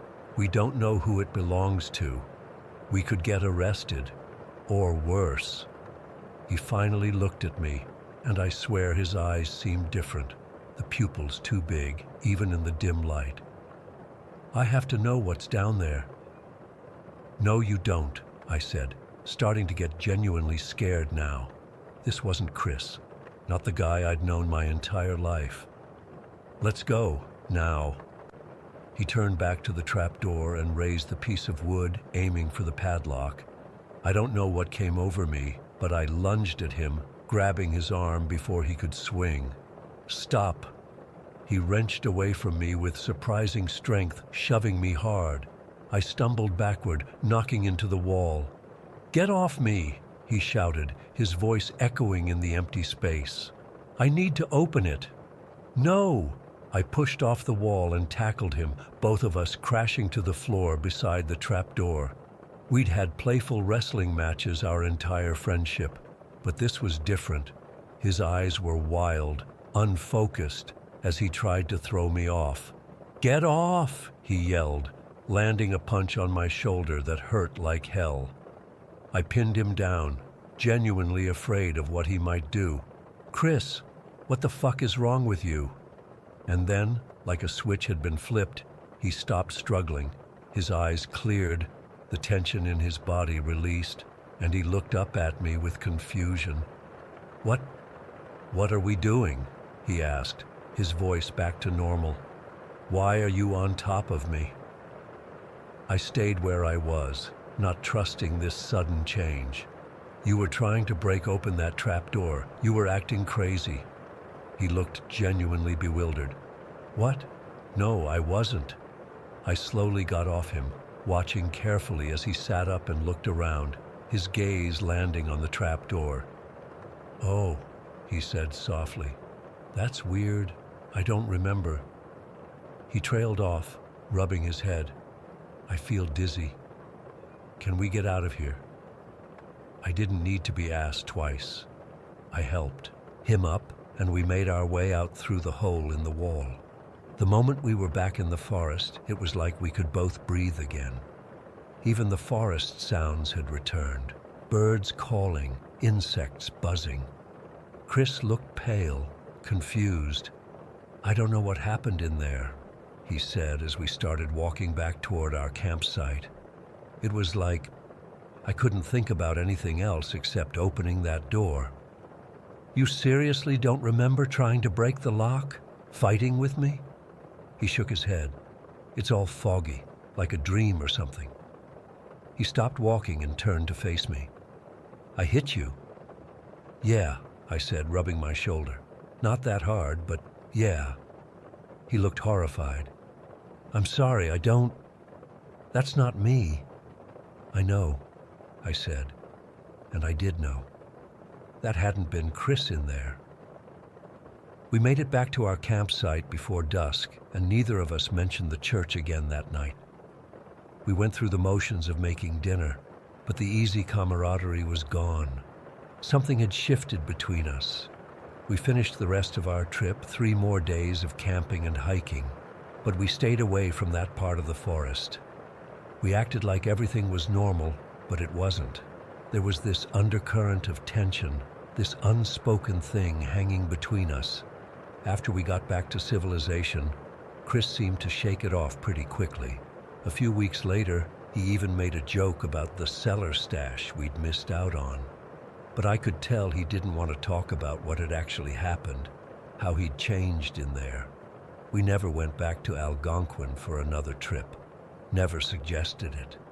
Our hardcore camping tradition continued for a couple more years before life got in the way. Jobs, relationships, moving to different cities. Chris seems completely fine now. We still keep in touch, get together when we can. But I've never forgotten that day, that church, his face when he was determined to open that trap door. Sometimes I think about trying to find it again, to see if it's still there, still locked up tight.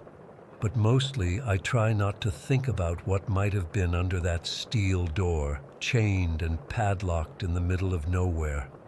Or why, just for those few minutes, it seemed so desperately important to my oldest friend that he needed to find out no matter what. Story 8.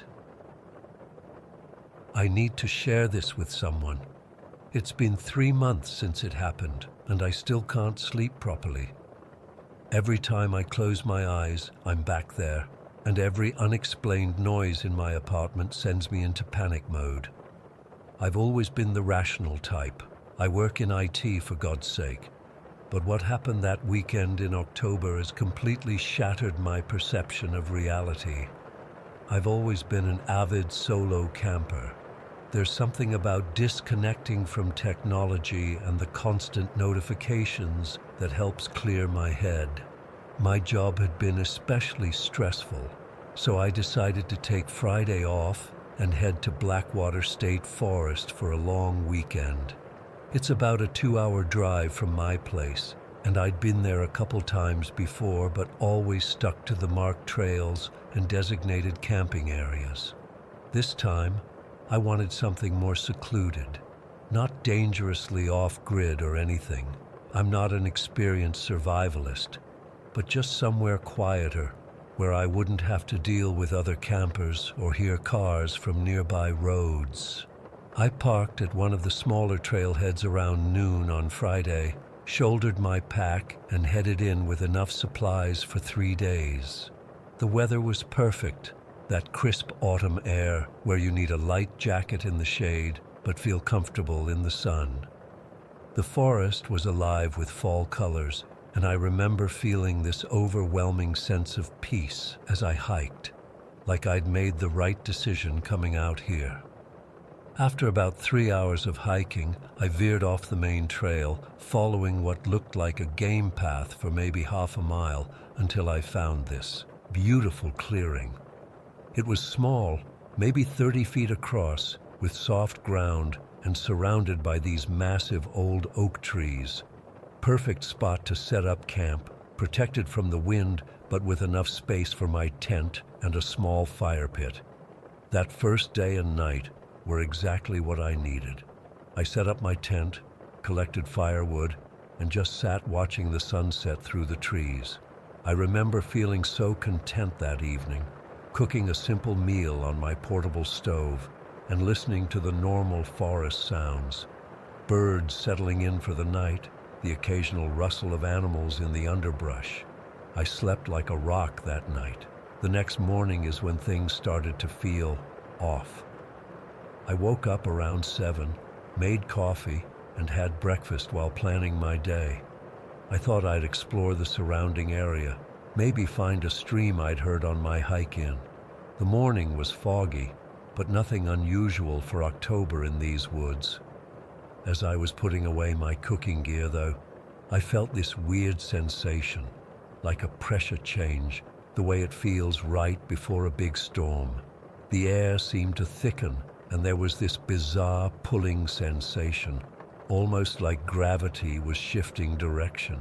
I know that sounds insane, but it's the only way I can describe it. It felt like something was tugging at my consciousness, drawing me deeper into the forest. Against my better judgment, I followed this urge. I just started walking, leaving most of my gear at camp except for my water bottle and a small pack with some trail mix and my phone, which had no signal, of course. I walked for maybe 20 minutes, going deeper into the forest than I'd planned, when I came across something that stopped me cold. In a small, unremarkable clearing surrounded by pine trees was a rectangular slab lying flat on the ground. It was about 6 feet long by 3 feet wide, maybe 4 inches thick, and appeared to be made of some kind of stone or concrete. But here's the thing. It was perfectly smooth. Not just well made, but impossibly pristine. No moss, no dirt, no weathering at all. It was a solid matte gray color with no markings of any kind. The forest floor around it was normal. Leaves, pine needles, small plants, but nothing grew on or immediately around this slab. It looked like it had been placed there 10 minutes ago, except there was no way anyone could have transported something that heavy this far into the woods without leaving any tracks or disturbed vegetation. I approached it cautiously. The closer I got, the more overwhelming this sense of wrongness became. I can't explain why, but I felt compelled to touch it. The surface was cool, not cold like stone should be on an autumn morning, but room temperature. And it felt, I don't know how to describe it, slightly soft. Not yielding like rubber or anything, but not as hard as stone should be, like touching something solid but alive. As my hand made contact, a wave of heaviness washed over my thoughts. It's like my mind suddenly weighed 1,000 pounds. I couldn't form coherent thoughts, and my vision started to blur around the edges. I tried to pull my hand away, but couldn't. Then it happened. A rush of freezing cold air hit me from all directions at once, followed by the loudest sound I've ever heard, a massive crack that seemed to split the air itself. It wasn't like thunder or a tree falling. It was more like reality itself had fractured. The sound echoed through the forest, bouncing back and forth until it seemed to come from everywhere and nowhere simultaneously. And then silence. Complete, absolute silence. No birds, no wind, nothing. When my head finally cleared, I was still standing in the same spot, hand outstretched, but the slab was gone, completely vanished. The ground where it had been looked undisturbed, like nothing had ever been there. But the most terrifying part? The sun was now setting. I'd arrived at that spot around 8 in the morning, but now the light filtering through the trees was the orange-red of sunset. My watch confirmed it. 5:47 p.m. Nearly 10 hours had passed in what felt like seconds. My phone showed the same time, and the battery had drained from 98% to 12%, though I hadn't used it. I stood there trying to process what had happened. Had I blacked out? Suffered some kind of seizure? But I was still standing in the exact same position, not lying on the ground as you'd expect if I'd collapsed. And there was no physical evidence of the slab, not even an impression in the soil. Panic set in as I realized darkness was approaching fast. I still had my water bottle and pack, though the water was now empty, and I felt desperately thirsty. My mouth was dry, like I'd been breathing heavily for hours, yet I had no memory of anything. I turned to head back to camp and realized with horror that I had no idea which direction I'd come from. The forest suddenly looked uniform in all directions. I pulled out my phone to use the compass app, but it died completely as I opened it. I picked a direction that felt right and walked quickly, fighting rising panic. By some miracle, after about 40 minutes of increasingly frantic hiking, I spotted my tent through the trees.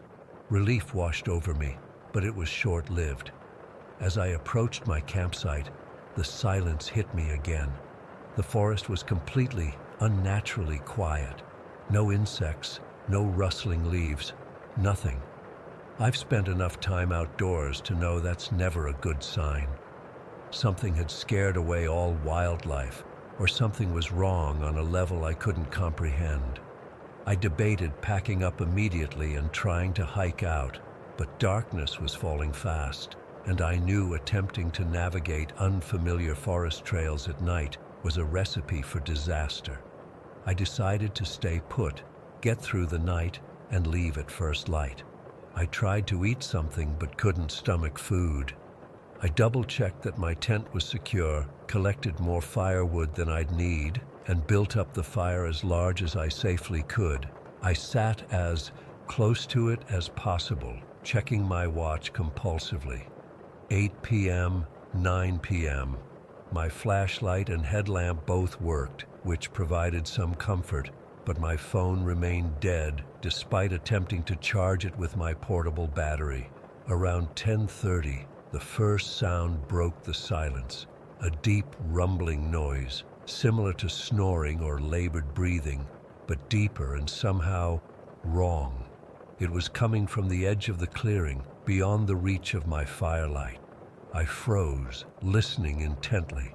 The sound continued for maybe 30 seconds, then stopped.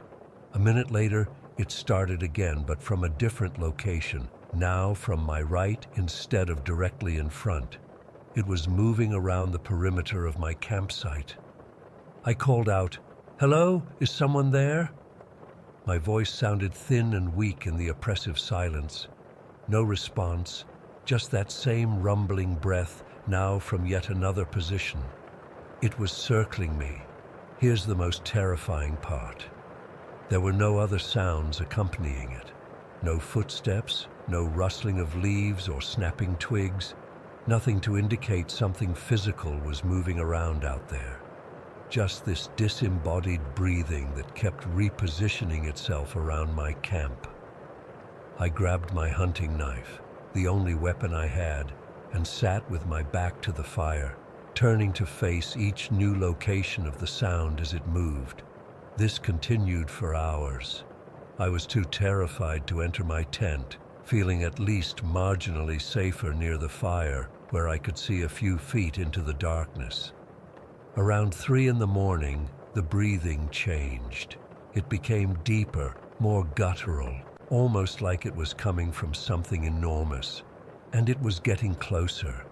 The sound would start at the tree line, then seem to move a few feet closer, pause, then retreat. Like whatever it was testing my reactions. I couldn't see anything out there, nothing, just darkness beyond my firelight. But I could feel it watching me. Not like an animal watches potential prey. This felt like being studied, analyzed. I felt like a bug under a microscope. The psychological torture continued until just before dawn, when the breathing finally stopped. Birds began to chirp hesitantly as the first hint of gray light appeared in the sky. I waited until I could see clearly, then packed up my gear with shaking hands in record time. The hike back to my car was a blur. I kept feeling like something was right behind me, just over my shoulder. Every time I spun around, nothing was there. I made it back to the parking lot in half the time it had taken me to hike in, threw my gear in the trunk, and drove home in a state of complete dissociation. That was 3 months ago. I've told myself 100 different explanations. Stress-induced hallucination, undiagnosed medical condition, carbon monoxide from my campfire, even that I might have eaten something toxic. But none of these explanations account for the missing hours or what happened afterwards, because it followed me home. About twice a week now, I wake up around 3 a.m. to that same rumbling breath coming from a corner of my bedroom. It never lasts more than a minute or two, but it's unmistakably the same sound. My neighbors on both sides are elderly couples who are in bed by 9, and I live on the second floor. I've set up recording equipment, motion sensors, even cameras, but they never capture anything. The batteries drain inexplicably fast when these episodes happen. Sometimes my alarm clock resets itself.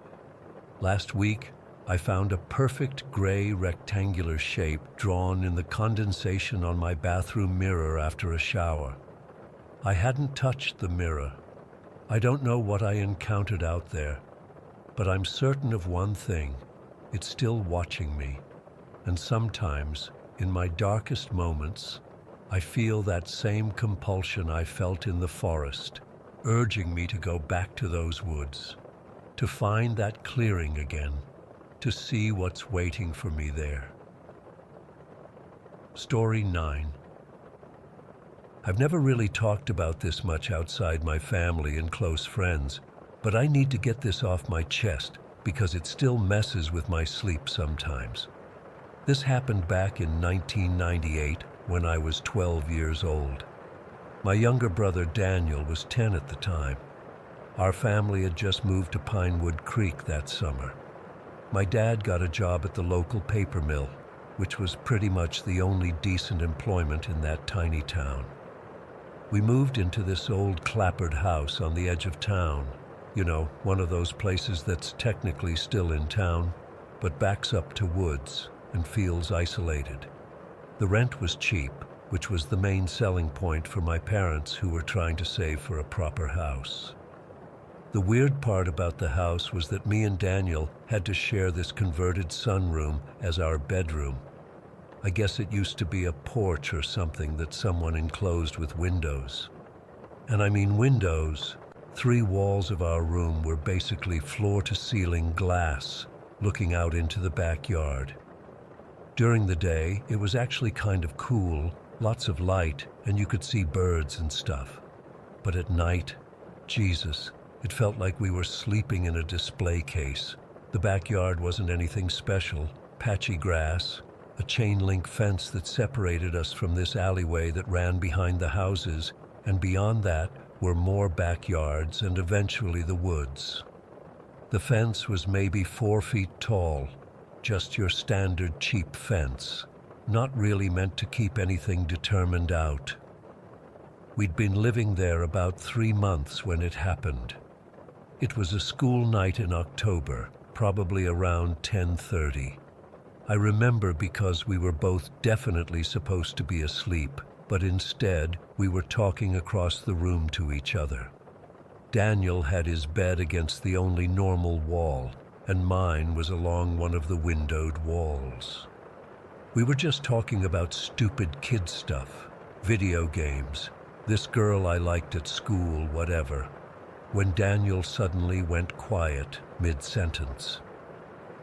I remember being annoyed because I thought he was ignoring me. "What? What's your problem?" I asked him. His face had this weird frozen look. He was staring over my shoulder at the window behind my bed. He whispered, "Forrest, don't move." Something in his voice made my blood run cold.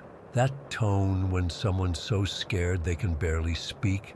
But I was a dumb kid, so I immediately turned around to look, and there it was, staring right at me through the window. Not even a foot from my head, just a pane of glass between us. It was a dog's head, but not just any dog. This thing was massive. Its head alone was easily the size of my torso. It had this dark fur, couldn't tell the exact color in the night, maybe dark brown or black. Its eyes caught what little light there was and reflected it back, giving them this eerie glow. And its breath. I could see its breath fogging up the glass as it panted, steam rolling out of a mouth that looked big enough to swallow my head in one bite. I screamed. Not a manly scream either, a full-on, high-pitched shriek of pure terror, the kind that makes your throat hurt later. The thing ducked down instantly when I screamed, like it was startled. I heard a heavy thud as it dropped to all fours, then the sound of something big moving fast across our yard. By the time my dad burst into our room with a baseball bat, the thing had already cleared our fence. I remember seeing it jump. It didn't even look like it was trying hard, just a casual bound, and it was over our 4-foot fence like it was stepping over a garden hose. My dad flipped on the outdoor lights and ran outside with his shotgun. He grabbed it from his closet after checking on us. Me and Daniel were both freaking out, trying to explain what we saw while my mom tried to calm us down. She thought it was probably just a stray dog or maybe a coyote that had wandered into town. But we knew better. No normal dog is that big. Period. Dad came back after like 20 minutes of searching the yard and checking with a couple neighbors. He didn't find anything, but I could tell he was shaken up. He tried to play it cool for us, saying it was probably just someone's Great Dane that got loose. But his eyes kept going back to the window, scanning the yard. My parents let us sleep in the living room that night. They dragged our mattresses out and everything. Dad stayed up most of the night in the kitchen with his shotgun across his lap. I remember waking up a few times and seeing him just sitting there, staring out the kitchen window into the backyard. I thought that was the end of it, just some weird, scary thing that happened once. But around 2 in the morning, I had to use the bathroom. Our house had this small window in the hallway that also faced the backyard, and as I was walking back to my mattress, movement caught my eye. It was back, but this time I could see its whole body. This thing was walking, no strolling, along our back fence. Not on all fours like a normal dog. It was upright, on 2 legs, walking like a person. The fence only came up to about mid-shoulder on it, which meant this thing had to be at least 7 feet tall, maybe taller. Its body was wrong. It looked like a dog, but the proportions were off, like someone had taken dog parts and rearranged them onto a human frame. The shoulders were too broad, the arms, front legs, too long. It was muscular, like bodybuilder muscular, with this weirdly narrow waist. I froze there in the hallway, watching it through the window. It was moving slowly, deliberately, head swiveling as it scanned our yard. Then it looked directly at the house, at me. Even from that distance, I swear I could feel its gaze lock onto mine. I couldn't move, couldn't breathe, couldn't scream. It just stared at me for what felt like forever, and then it started walking toward our house, toward the window of the bedroom where it had seen us earlier. Something broke in me then, and I managed to turn and run to my dad, pulling on his arm and pointing frantically at the window. He jumped up so fast he knocked his chair over, and when he saw it, he went completely white. The thing was almost at the bedroom window by then. Dad grabbed his shotgun and ran to the back door. I heard him rack a shell as he burst outside. What happened next is burned into my brain forever. The creature's head snapped toward the sound of the door. It saw my dad with the shotgun, and it moved. Not ran, moved. Like nothing I've ever seen before or since. It covered 30 feet to our back fence in what seemed like 2 strides, leaped clear over it without touching it, cleared the alleyway in the same jump, and landed in our neighbor's yard. Dad fired. The boom of the shotgun was deafening, echoing through the neighborhood, but the thing didn't even flinch. It just kept going, vanishing into the darkness beyond. When Dad came back inside, he was shaking, not just a little tremor. His whole body was shaking. I'd never seen my father scared before. He was always the steady one, the rock. But that night he looked at my mom and said, "Pack some overnight bags. We're getting a hotel, now."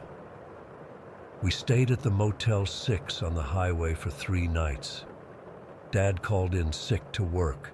We didn't go to school.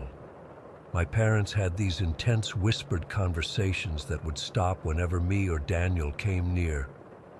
On the 4th day, we went back home, but Dad had installed motion sensor lights all around the yard and reinforced the windows in our bedroom with these metal security bars. They didn't look like much, but he said they'd buy us time to get out if we needed to. About a week later, when things had calmed down a bit, I overheard Dad talking to his buddy Rick, who was a hunter. That's when I learned that Dad had hit that thing with a shotgun slug, not buckshot, a solid slug, at close range. He said he was aiming center mass and knew he connected with vital organs. The thing should have dropped dead on the spot, but it didn't even slow down.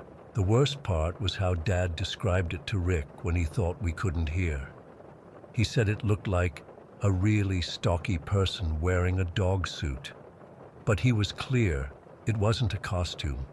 Whatever it was real flesh and blood. It just wasn't right, wasn't natural. We moved away 6 months later. Dad found a job in another town, took a pay cut even, just to get us out of there.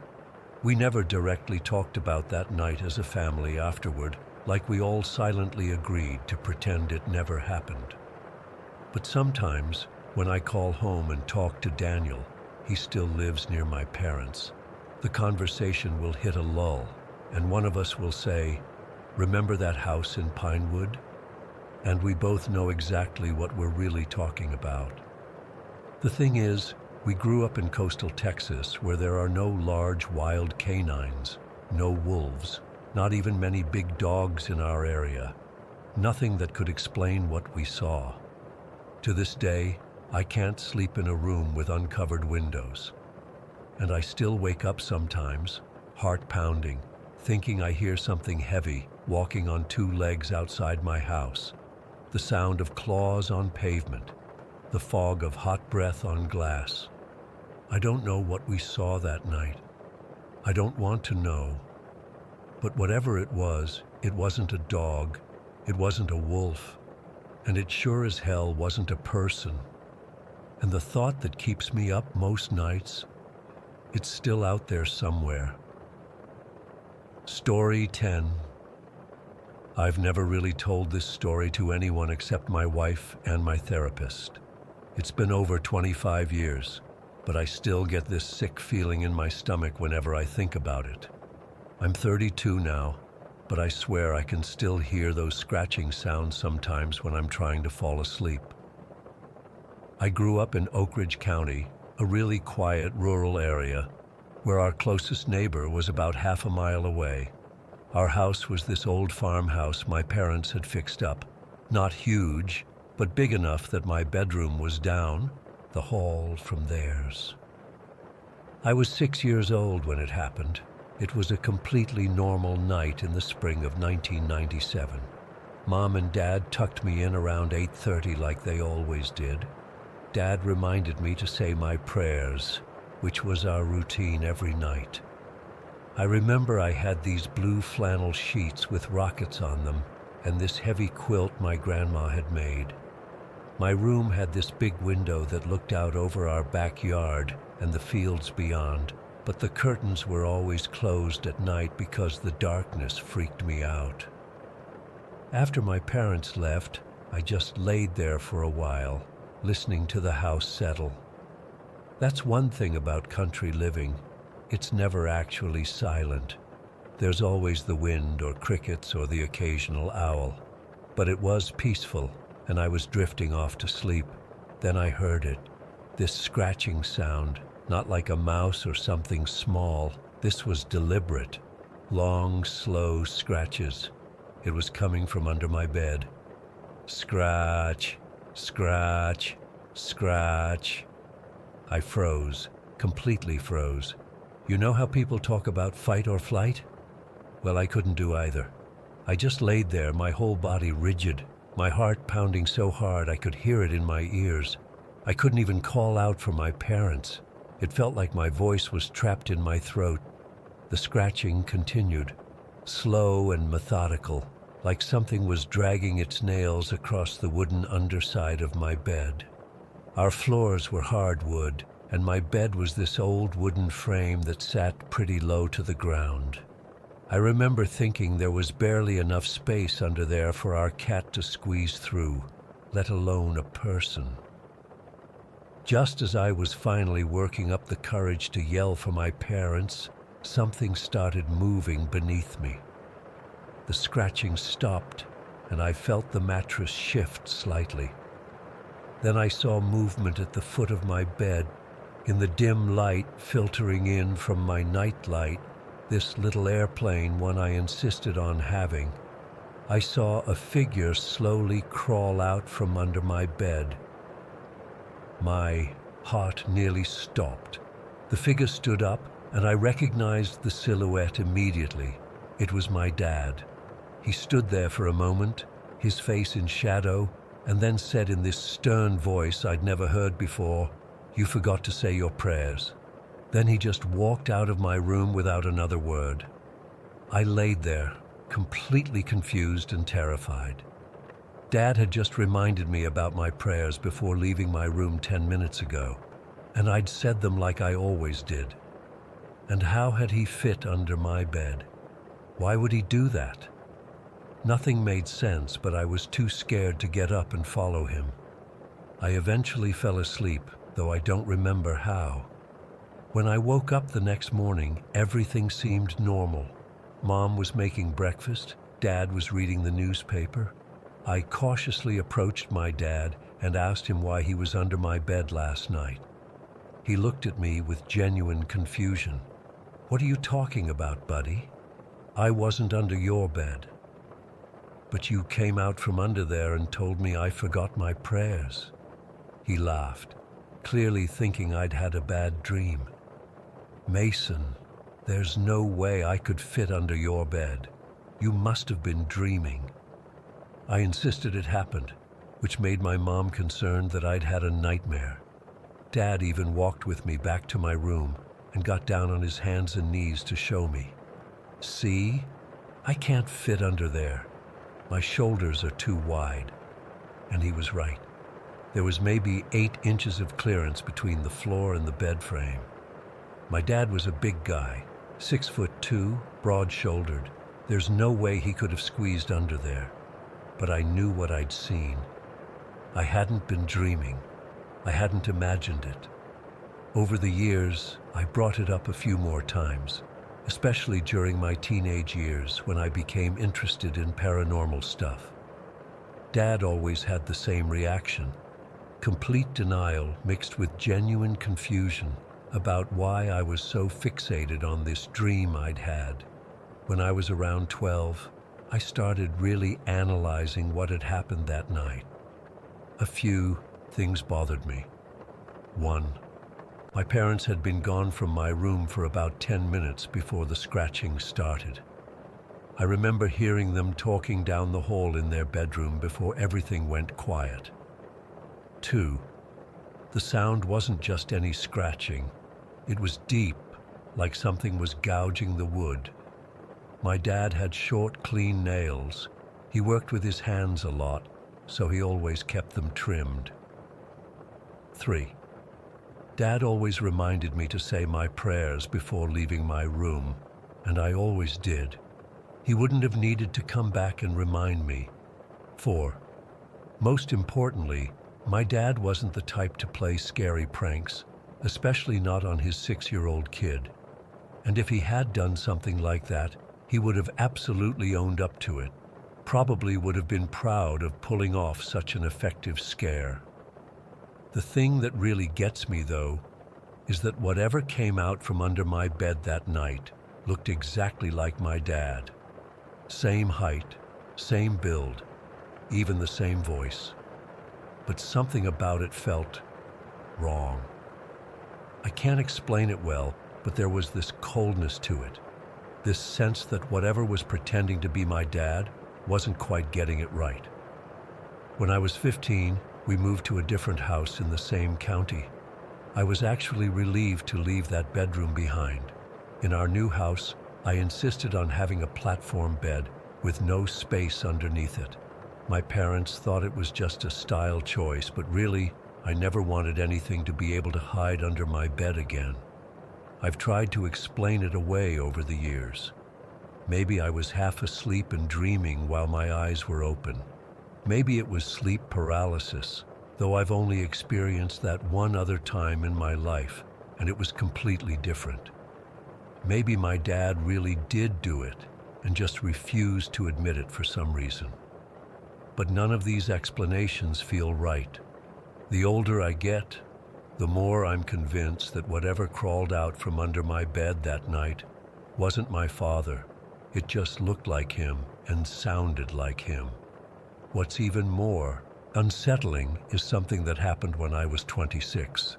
I was having dinner with my parents, and I brought up the incident again, kind of as a joke. My dad denied it as usual, but this time my mom got this strange look on her face. Later, when Dad was in the bathroom, she quietly told me that on that same night, she remembered waking up around 3 in the morning and finding Dad's side of the bed empty. When she asked him about it the next day, he said he'd never left the bed. I've discussed this with my therapist a lot, and she suggests it might be some kind of false memory or childhood trauma that my mind has distorted over time. But I know what I saw. I know what I heard. Those scratches weren't made by human nails. Sometimes I wonder if whatever it was is still out there, still wearing my dad's face, still hiding under children's beds. I wonder if it ever thinks about the little boy who saw it and recognized that something wasn't quite right. I'm a grown man now with my own house and a family. We have a strict no monsters under the bed policy. All our beds sit directly on the floor with no space underneath. My wife thinks it's because I'm concerned about our daughter having the same fears I did as a kid. She doesn't know the real reason. I'm terrified that one night our daughter might hear scratching under her bed and then see me crawl out from a space I couldn't possibly fit into, wearing a face that's almost, but not quite, her father's.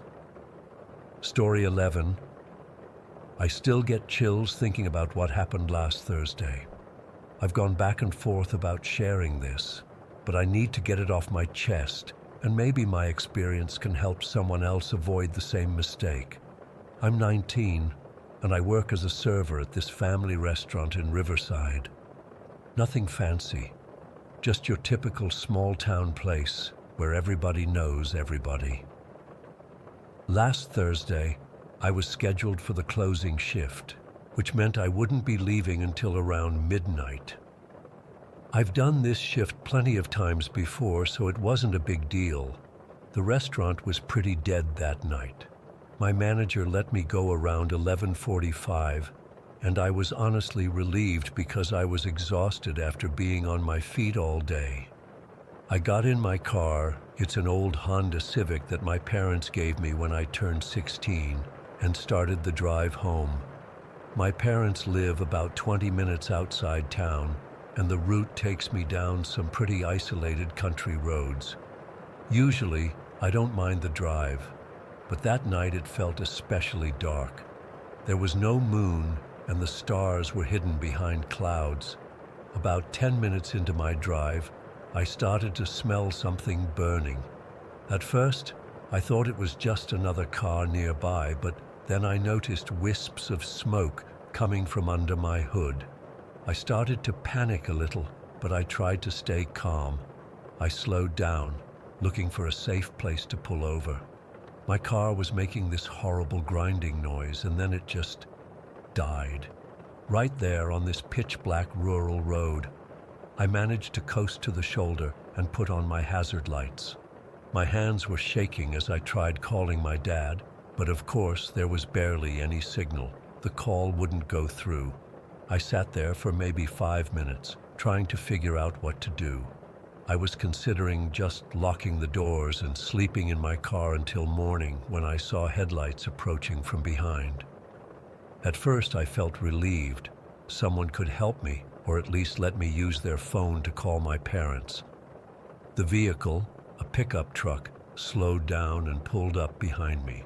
Through my rearview mirror, I could see it was an older model, dark-colored. The headlights were so bright they were blinding me. The driver got out and approached my car. I rolled my window down just a crack, enough to talk, but not enough for anyone to reach in. He was this big guy, probably in his mid-20s. He was wearing work boots and jeans, and had this thick beard. He seemed normal enough, but something about his eyes made me uneasy.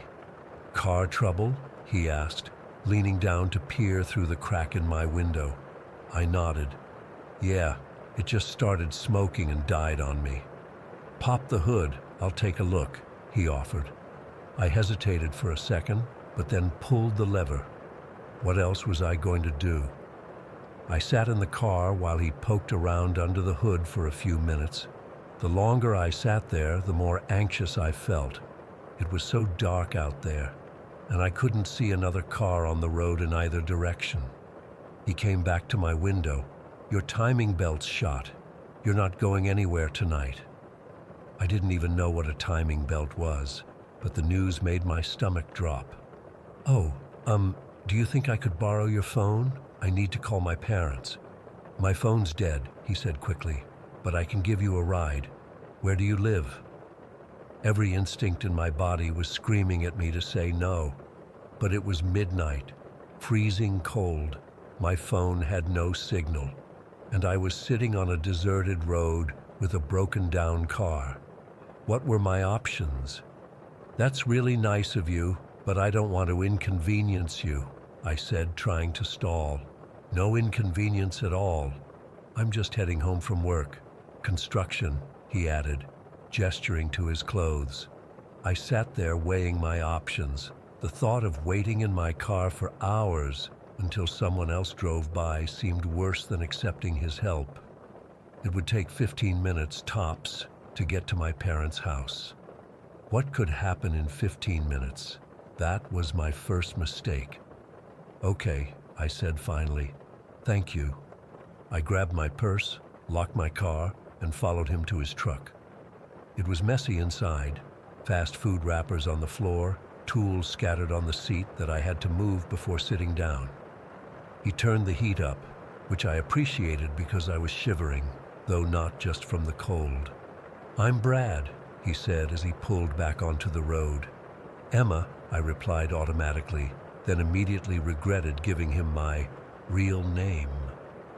As we drove, he started asking me questions. Where did I work? Did I like it there? How long had I been working there? I gave him vague answers, trying to be polite but not revealing too much. Then he asked if I lived with my parents or on my own. With my parents, I said, keeping my eyes on the road. It's just up ahead, about 10 minutes from here. Take a right at the next intersection. He nodded but didn't slow down when we reached the turn. He just drove straight past it. My heart started racing. You missed the turn. Oh, sorry about that, he said, but he didn't turn around. I need to stop somewhere real quick first, if you don't mind. The way he said it wasn't a question. His voice had changed, become harder somehow. I felt sick to my stomach. Actually, I really need to get home, I said, trying to keep my voice steady. My parents are expecting me. It'll just take a minute, he insisted, his knuckles whitening as he gripped the steering wheel tighter. That's when real fear set in. I reached into my purse for my phone, thinking I could at least text my mom our location, but he noticed. "What are you doing?" he snapped. "Just checking my phone," I said, my fingers wrapping around it. In one quick motion, he reached over, grabbed my wrist hard enough to make me gasp, and yanked my phone out of my hand. Before I could react, he rolled down his window and threw my phone out into the darkness. "You won't be needing that," he said coldly. Everything changed in that moment. The pretense was gone. His face hardened, and he stared straight ahead at the road. We drove in silence, the only sound the rumble of the engine and my heart pounding in my ears. I was trying desperately to keep track of where we were going, but he kept making turns down roads I didn't recognize. We were getting deeper into the countryside, away from any houses or businesses. I was going through my options. Jump out of the moving truck, try to grab the steering wheel, attack him. None of them seemed like they would end well for me. So I sat there, paralyzed with fear, watching the minutes tick by on the dashboard clock and praying someone would notice us. After what felt like hours but was probably 20 minutes, he turned down a narrow dirt road that I'd never seen before. Trees crowded in on both sides, their branches making a tunnel overhead that blocked out what little light there was. The truck bounced over ruts and potholes, and I had to brace myself against the door to keep from being thrown against him. Finally, he stopped the truck at what looked like the entrance to an even longer driveway, disappearing into dense woods. There were no lights, no house that I could see, just darkness. He turned off the engine, and the silence was deafening. "We're here," he said, and my blood ran cold. He got out of the truck and walked around to my side. I was frantically trying to lock the door, but the lock was broken. The button just pushed up and down without catching. The door swung open, and he grabbed my arm, yanking me out so hard that I stumbled and nearly fell. "Come on," he said, pulling me toward the driveway. His grip was like iron. I was crying now, begging him to let me go, telling him my parents would pay him whatever he wanted. He ignored me, dragging me forward. The gravel crunched under our feet, and the sound of insects and frogs in the woods seemed to get louder, as if they were watching what was happening. We'd gone maybe 20 feet up the driveway when I realized this was it, my last chance. Once we got wherever we were going, it would be too late. I remembered a self-defense class I took in high school. The instructor had told us to go for vulnerable areas: eyes, throat, groin. I stumbled deliberately, making him pause for a second. Then, gathering all my strength, I pivoted and kicked him as hard as I could right between his legs. He made this horrible grunting sound and doubled over, his grip on my arm, loosening. I yanked free and ran. Not back toward the truck. He'd left the keys in the ignition, but I was too scared to try to steal it, but into the woods, away from the driveway. I ran blindly, branches whipping at my face and arms, roots trying to trip me. I could hear him behind me, cursing and crashing through the underbrush. I just kept running, ignoring the pain in my lungs and the scratches all over my skin. I had no idea where I was going. I just knew I had to get away from him. I don't know how long I ran. It felt like forever. Eventually I couldn't hear him anymore, but I kept going, afraid to stop. The woods seemed to go on forever, and I was completely lost. But I figured any direction away from him was good. Finally, I broke through the trees and found myself on another road. It was paved at least, which gave me hope that it might be more traveled than the one we'd been on. I had no idea which way to go, so I just picked a direction and started walking. I walked for what must have been at least an hour, jumping at every sound, constantly looking over my shoulder. My feet were killing me, I was freezing, and I was covered in scratches and dirt. But I kept going, and then, like some miracle, I saw headlights coming toward me. I was terrified it might be him, that he'd somehow gotten ahead of me, but as the vehicle got closer, I saw the distinctive shape of a police cruiser. I don't think I've ever been so happy to see cops in my life. I stood in the middle of the road, waving my arms frantically, not caring if I looked crazy. The cruiser slowed and stopped beside me. 2 officers got out, looking confused and concerned. I must have been a sight. My work uniform torn and dirty, my face streaked with tears and blood from scratches, my hair full of leaves and twigs. I was sobbing so hard I could barely get the words out, but I managed to tell them what had happened. They got me into their car immediately and radioed for backup. 1 officer stayed with me, while the other took notes about everything I could remember: the truck, the man, the roads we'd taken, the driveway where he'd stopped. I was shaking so badly they gave me a blanket from their trunk. They drove me to the spot where I thought he'd taken me, but in the dark, all the roads looked the same. By the time other officers arrived to search the area, there was no sign of him or his truck. I spent hours at the police station that night, giving my statement, looking at photos, trying to help them identify him.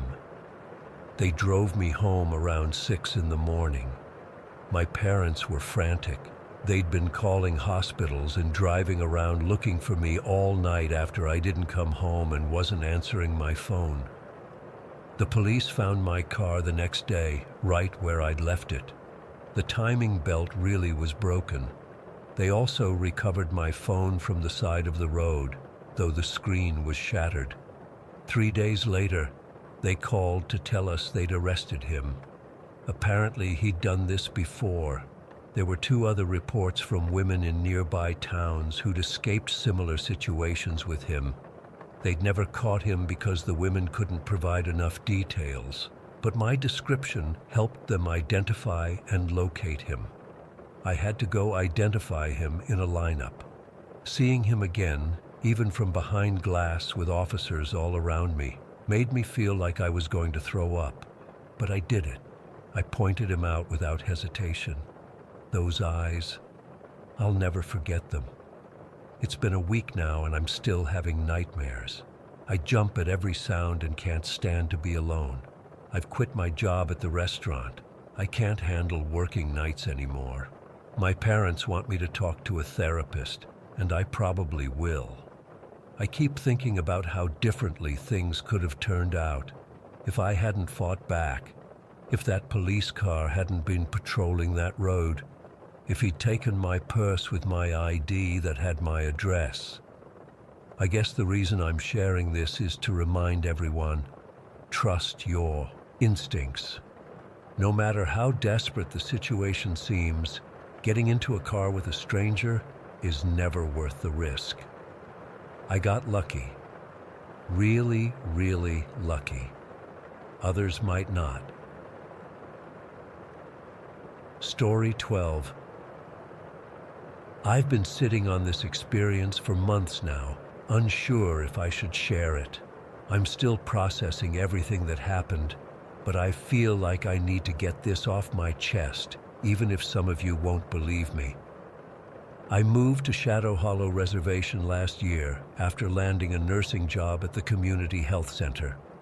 As someone with mixed heritage but disconnected from my native roots, I thought it would be a good opportunity to reconnect while doing something meaningful. The reservation sits in this valley surrounded by pine forests that seem to swallow all sound. The silence out here is different from city silence. It's heavy, like it's alive somehow. My rental house was small but comfortable, sitting at the edge of the community, with only one neighbor nearby, an elderly woman named Eleanor White Feather. When I first arrived, the housing coordinator mentioned she was getting up there in years, but still lived independently. What they didn't say was that she was 97 years old and sharp as a tack. I tried introducing myself when I moved in, but Eleanor wasn't exactly welcoming. She barely acknowledged me with a nod before closing her door. For the first few weeks, our interactions were limited to distant waves when we happened to see each other outside. I figured she was just private, or maybe didn't trust newcomers. My work schedule at the clinic was brutal, long shifts that often left me exhausted but unable to sleep. I'd find myself awake at odd hours, pacing my small kitchen or sitting on my porch swing just watching the night. That's how our actual first meeting happened. It was around 2 in the morning, about a month after I moved in. I was sitting on my porch with a cup of chamomile tea when I noticed a light on in Eleanor's kitchen. Through her window, I could see her moving around, preparing something at her stove. Our eyes met through the glass, and to my surprise, she gestured for me to come over. I hesitated but grabbed my mug and walked across the small stretch of land between our houses. When I knocked, her voice called out, "It's open, Maya." That was the first surprise. I hadn't realized she even knew my name.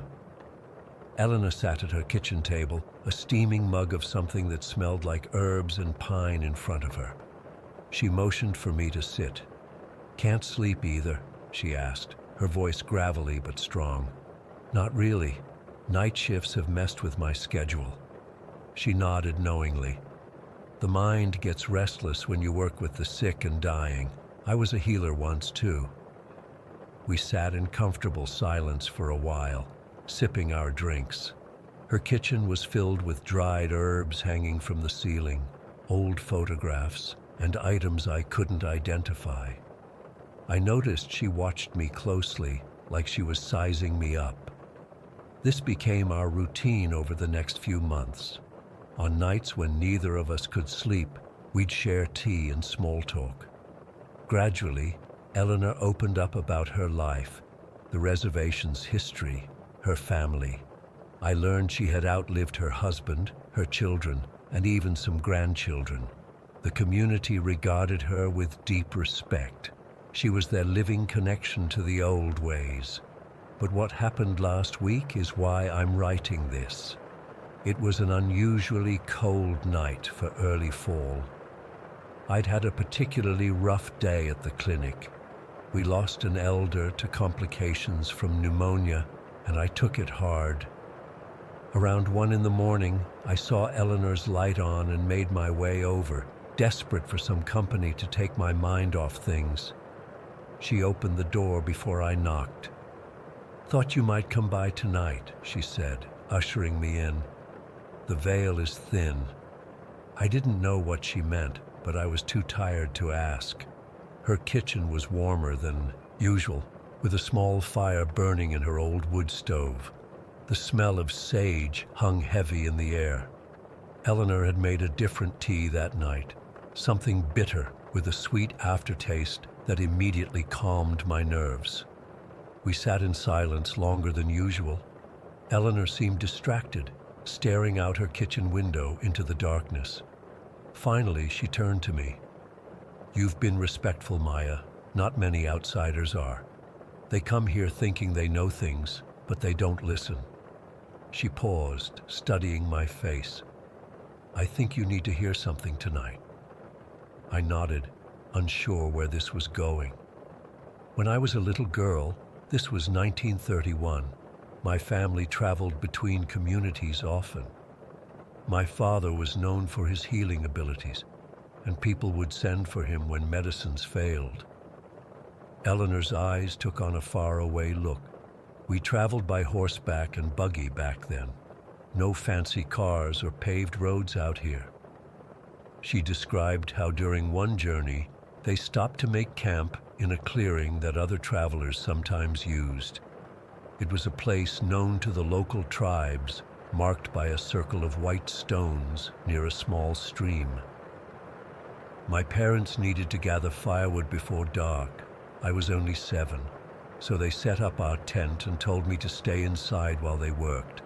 I remember playing with my corn husk doll, singing little songs to keep myself company.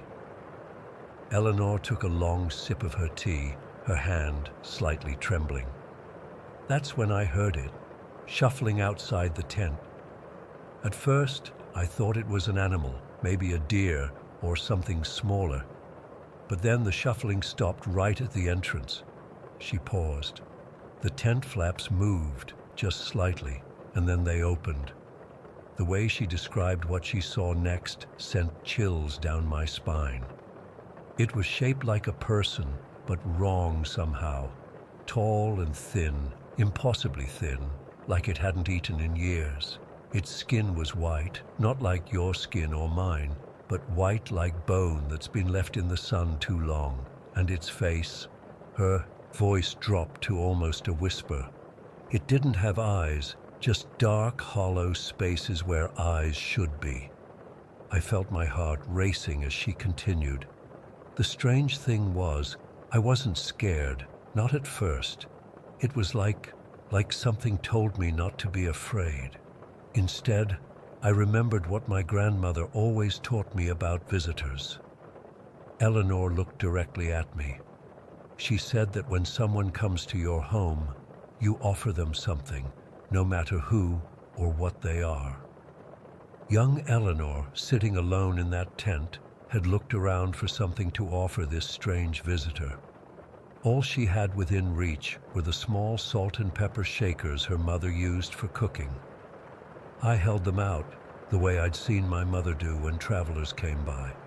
I said, "Would you like some salt and pepper? It's all I have to share." Eleanor described how the entity stood motionless, those empty eye sockets fixed on her for what felt like eternity. It didn't speak, didn't move. Then, without taking her offerings, it backed away and disappeared into the trees. When my parents returned, I told them about my visitor. My father grew very serious. He burned more sage that night than I'd ever seen and kept watch until dawn. We left that place early the next morning. But that wasn't the end of the story. A few days later, they heard about another family who had camped at the same spot shortly after them. A man had encountered the same entity while gathering wood. Unlike Eleanor, he had screamed in terror and ran back to his camp. 3 days later, his youngest son fell ill with a fever that wouldn't break. By the end of the week, the boy was dead. Eleanor's voice held no emotion when she said this, just a matter-of-fact acceptance. That was the price of his fear. I must have looked skeptical because Eleanor reached across the table and gripped my wrist with surprising strength. "Listen to me, Maya. The old ones taught us that there are things in this world that choose when to be seen. When they reveal themselves to you, it's a test. Fear opens doors that should stay closed. Respect might earn you gifts." "Like what kind of gifts?" I asked, my mouth dry. Eleanor smiled slightly. "Who knows why I've lived so long when others haven't? My mother died at 63, my grandmother at 70. Yet here I am, 97 years on this earth." She released my wrist and sat back. The elders always say, "Show no fear to the young ones." Most think it's just about being brave, about not showing weakness. But it's more than that. Fear is like blood in water. It attracts the wrong things. We sat in silence after that. I finished my tea, my mind racing with questions I wasn't sure I wanted answered. When I finally left, Eleanor stopped me at her door. "They come to everyone eventually, Maya. Remember what I've told you. How you react could determine a great many things." I nodded and walked back to my house in the darkness, feeling watched the entire way. I didn't sleep that night. Instead, I sat by my window, staring out at the tree line beyond our houses, wondering about Eleanor's story. Was it just the tale of an old woman trying to impart cultural wisdom? Or was there something more to it? 4 nights ago, Eleanor passed away in her sleep.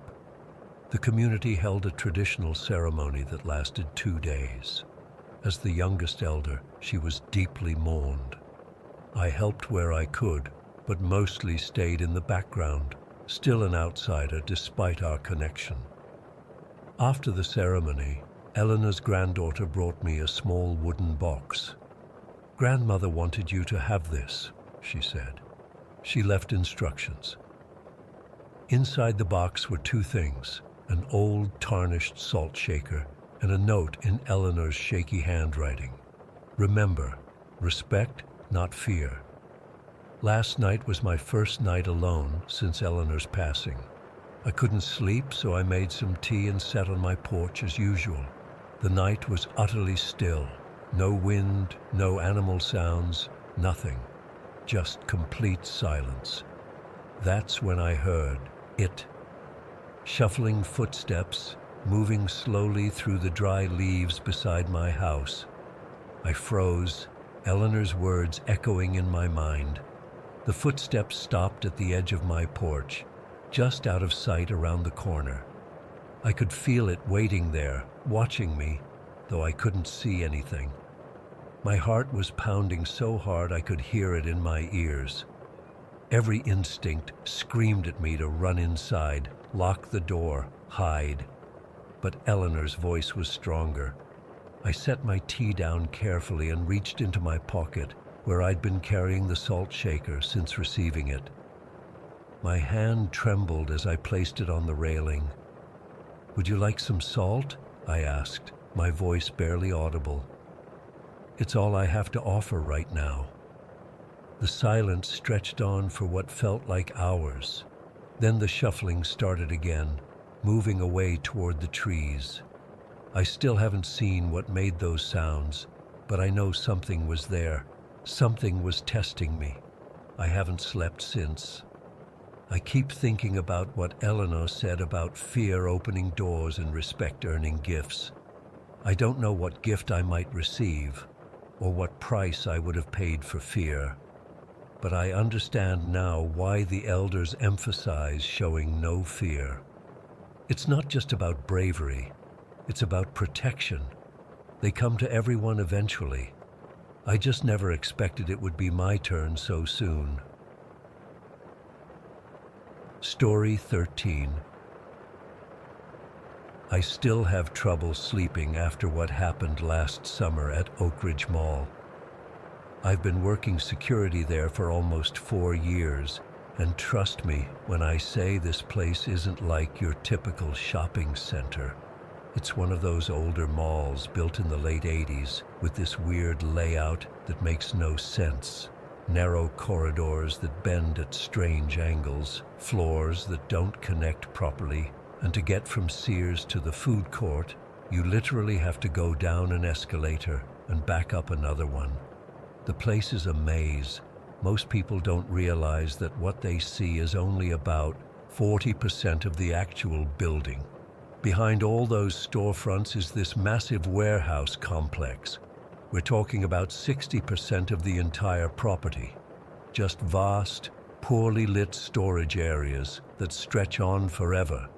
Some sections haven't been used in years. Night shifts at Oak Ridge are usually boring as hell. I typically do my rounds every 2 hours, check the doors, make sure nothing's out of place.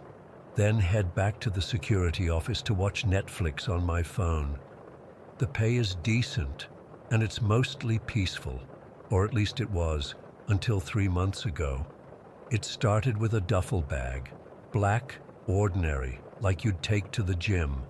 I found it sitting against the wall near the bathroom hallway during my 2 a.m. round. Mall protocol says we treat abandoned bags as potential threats, but after checking that it wasn't ticking or leaking anything, I brought it back to the security office to document before putting it in lost and found. When I unzipped it, the smell hit me first. A sharp ammonia stench that made my eyes water. Inside were several sets of black clothing, t-shirts, sweatpants, socks, all reeking of urine. At the bottom was this weird, ratty stuffed cat toy that looked like it had been dragged through mud. The whole thing was disgusting, and I figured some homeless person had abandoned their stuff. I logged it and tossed it in the biohazard bin. A week later, I found another identical black duffel, this time tucked behind a planter near the east entrance. Same deal. Black clothes, terrible smell, but this time there were empty food wrappers inside. Granola bar wrappers, those little packets of trail mix from the Dollar General in the mall, and about a dozen empty water bottles. Again, I logged it and disposed of it. When the third bag showed up 3 days later, I started getting concerned. This time it was shoved under the bench outside Victoria's Secret, and the clothes inside smelled even worse. I mentioned it to my manager, and he just shrugged it off. Probably just some homeless guy using the mall bathrooms to clean up. Keep an eye out, but don't worry about it. But something didn't add up. How was someone getting these bags inside? The doors are all alarmed after hours, and I would have seen someone on the cameras. That's when I remembered that about 2 months earlier, Budget Threads, this cheap clothing store on the second floor, had closed down. They sold all those basic black clothes, the exact kind I was finding in the bags. I started paying more attention to the security feeds, focusing on the warehouse areas where we had blind spots in our camera coverage. Warehouse B was particularly bad. Only 2 cameras covering a space the size of a football field. During my shift last Tuesday, I decided to do a thorough check of the area. The warehouses are creepy at night. Tall metal shelving units creating narrow aisles, bare bulbs hanging from the ceiling, casting these harsh shadows everywhere. I walked through Warehouse B with my flashlight, checking each row methodically. Nothing seemed out of place until I reached the far corner, an area used to store seasonal decorations.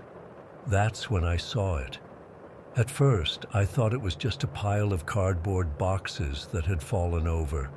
But as I got closer, I realized they had been deliberately arranged. Someone had constructed a sort of shelter using shipping boxes, taping them together to form a small room about 6 feet square. There was an opening on one side, like a doorway. My heart was pounding as I crouched down and shined my flashlight inside. The stench that hit me was overwhelming. That same unwashed human smell from the duffel bags, but concentrated. Inside was a nest of sorts, 3 sleeping bags laid out, a stack of unopened duffel bags in the corner, and piles of the same black clothing from Budget Threads. There were empty food containers everywhere, water bottles, and what looked like a makeshift toilet made from a plastic bucket. Someone was living in our mall, not just passing through or using the bathrooms. They had set up a permanent home in our warehouse. I keyed my radio immediately. "Hey, Mike, you there?" Mike was working the camera desk that night. "Yeah, what's up?" His voice crackled back. "I need you to call the cops right now. I've found some." That's when all the lights in the warehouse went out. In that instant, I felt the air shift around me. I spun around, flashlight beam cutting through the darkness, and caught a glimpse of movement. a figure charging straight at me. Before I could react, something slammed into my chest. It was a person, scrawny but surprisingly strong, dressed all in black. The impact knocked me backward, and my flashlight clattered to the floor, the beam spinning crazily across the ceiling. "Hey, stop!" I shouted, scrambling to my feet. I could hear footsteps running away, echoing through the warehouse. I grabbed my flashlight and took off after them, my heart hammering in my chest. "Mike, someone's in the building, east side of Warehouse B, heading toward the service corridor," I yelled into my radio. "What? Paul, are you serious?" Mike responded, sounding panicked. "Call the police now," I shouted as I ran. The figure was fast, darting between shelving units and knocking items down behind them to slow me down. They clearly knew the layout better than I did, which was terrifying. This person had been living here long enough to memorize escape routes. I followed them through the service corridor that connects to the main mall. It was like chasing a shadow. They seemed to disappear around corners just as my flashlight beam reached them.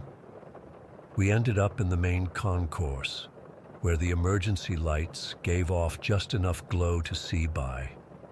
I caught glimpses of them, definitely male, painfully thin, with long, greasy hair.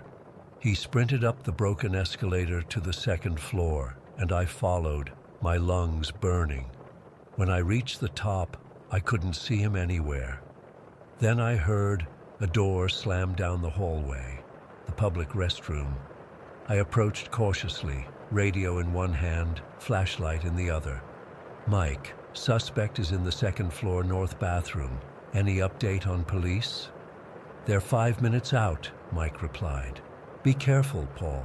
I pushed the door open slowly, flashlight beams sweeping across the tiled floor. The bathroom appeared empty, but one of the stall doors was closed. I approached it carefully, heart pounding so loud I was sure it was audible. "Security," I called out. "Come out with your hands where I can see them." No response.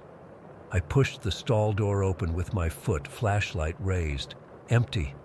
But then I noticed something. The ceiling vent cover was removed, hanging by one screw, and on the mirror, scrawled in what looked like black marker, were the words, "Nice try, Paul. See you tomorrow." My blood ran cold. This person knew my name, had been watching me, possibly for weeks or months. The police arrived 5 minutes later, and we did a full sweep of the building.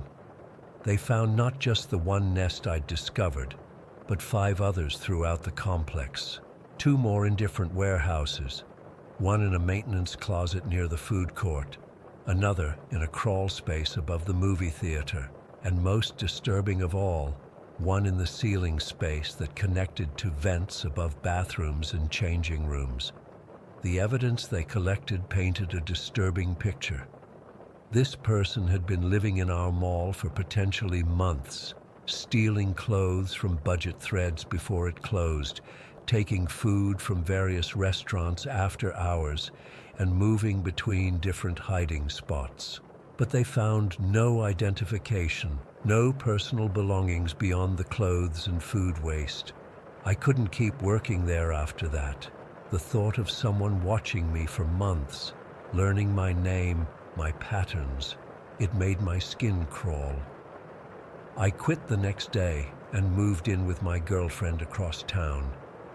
6 months later, we moved across the country for her job. I thought I'd put the whole thing behind me. Then last week, I saw a news article that made my stomach drop. Police in my old town had arrested an unhoused man for stalking and conspiracy to kidnap. He had been carrying a notebook filled with details about a young woman who worked at Oak Ridge Mall, what time she arrived, what she wore, her routines. They included his mugshot in the article. Even though I only saw him for a split second in the beam of my flashlight that night, I recognized him immediately. Gaunt face, sunken eyes, that same greasy hair. It was him, the mall squatter. I can't stop thinking about how long he was there, watching people through vents, from hiding spots in the ceiling, learning their patterns, their names. How many people did he observe? How many did he follow home? What was he planning to do? I don't go to malls anymore. I can't shake the feeling that someone might be watching from behind the walls, from vents above changing rooms, from gaps in the ceiling tiles. Sometimes at night, I still wake up in a cold sweat, hearing those footsteps running through the dark warehouse, remembering those words on the mirror. Nice try, Paul. See you tomorrow. Story 14. I still can't believe what happened to us last month in Oak Ridge. I've been trying to write this down for weeks, but my hands start shaking every time. The nightmares won't stop, and I need to get this out. It was supposed to be our perfect getaway. Me, Rachel, Rob, Jenna, Jay, and Dave had been planning this camping trip for almost a year. We're all city people with stressful jobs, and we desperately needed to disconnect. Dave kept going on about how Oak Ridge National Forest was this untouched paradise with the most beautiful hiking trails. He'd been there once as a kid and couldn't stop talking about it. We arrived at the trailhead around 10 in the morning. The weather was perfect, not too hot, clear skies. We took a group photo before heading out, all smiles and excitement. God, looking at that picture now makes me sick. We had no idea what was waiting for us. The first few hours were everything we'd hoped for. The forest was stunning. Massive old trees, wildflowers everywhere, birds singing. We spotted a deer about 2 hours in, and Jenna nearly lost her mind with excitement. We were all taking pictures, laughing, enjoying the fresh air. It felt so good to be away from the noise and chaos of the city. By late afternoon, we'd hiked about 7 miles into the forest. Dave spotted this picture-perfect clearing beneath a small rise, sheltered by a semicircle of pines. It looked like something from a camping brochure. We dropped our packs, and Rob started setting up the tents while Jay collected wood for a fire. I remember Jenna complaining about needing a shower already, and we were all laughing about it. Dave announced he needed to take a leak and walked off toward a cluster of trees about 50 yards away. We were still unpacking, not really paying attention. I was digging through my backpack for the trail mix when it happened. The scream that came from those trees. I've never heard anything like it in my life. It wasn't just pain. It was pure, unfiltered agony. A sound I didn't think a human could make. We all froze for half a second before dropping everything and running toward it. We found Dave on the ground, thrashing around with his hands clutched around his ankle, screaming and sobbing. At first, I couldn't even process what I was seeing. His leg was caught in this rusted metal contraption, a bear trap, an actual fucking bear trap. The metal teeth had clamped deep into his ankle, and there was blood everywhere, soaking into the soil. The skin was completely torn open, and I could see white fragments of bone through the mess of tissue. I immediately threw up. Jay was the only one who kept his head. He'd grown up in rural Montana and recognized the trap mechanism. He told Rob to hold Dave's shoulders while he and I tried to pry the jaws apart. Dave was screaming the entire time, begging us to hurry. It took all three of us, Rob, Jay, and me, to finally force the trap's jaws apart enough for Jenna to pull Dave's mangled leg free. The trap was ancient, probably decades old. Who the hell leaves bear traps in a national forest where people hike? It made no sense. Jenna, who's in nursing school, took control of treating Dave. She used the first aid kit from my pack to clean the wound as best she could. It was bad, really bad. The trap had torn through tendons and crushed part of his ankle bone. She wrapped it tightly with gauze and an ace bandage, but it was already soaked through with blood within minutes. There was no way Dave could walk. and we were 7 miles from the trailhead. We abandoned our camping plans immediately. Rob fashioned a makeshift stretcher using 2 sturdy branches and his sleeping bag, but carrying Dave was going to be brutally slow going. Before we left, Rob pulled me aside and showed me he had his pistol in his pack. He always carries it hiking for protection against wildlife, and I'd never been so glad for his paranoia. We started back toward the trailhead around 5 in the afternoon. Rob and Jay took turns carrying the front of the stretcher while I handled the back. Jenna walked ahead, clearing the path of any obstacles and checking Dave's condition. He was getting worse, pale, shivering, clearly going into shock from blood loss and trauma. We kept having to stop to readjust the bandages, which just slowed us down more. We'd been struggling along for maybe an hour when I heard it, a twig snapping somewhere in the trees to our right. I froze, listening. The forest had gone strangely quiet. No birds, no rustling leaves, just silence. I was about to say something when the first shot rang out. The bullet hit a tree about 2 feet from my head, sending bark flying. I remember the sensation more than the sound, like the air being violently pushed past my ear. Then everything happened so fast. Rob shoved the stretcher into my hands and pulled out his gun, screaming at us to run. 2 more shots exploded from somewhere in the trees, and Jay yelled that he could see someone moving between the trunks about 30 yards away. Rob fired 3 shots in that direction, while Jenna and I scrambled to pick up Dave's stretcher. Dave was fully conscious, his eyes wide with terror, asking what was happening. As we tried to move, another shot hit the ground right by my foot, kicking up dirt and pine needles. Rob kept providing cover fire while we half-carried, half-dragged Dave. We abandoned the path, crashing through underbrush, desperate to put something between us and whoever was shooting. The whole time, shots kept coming from what seemed like different directions.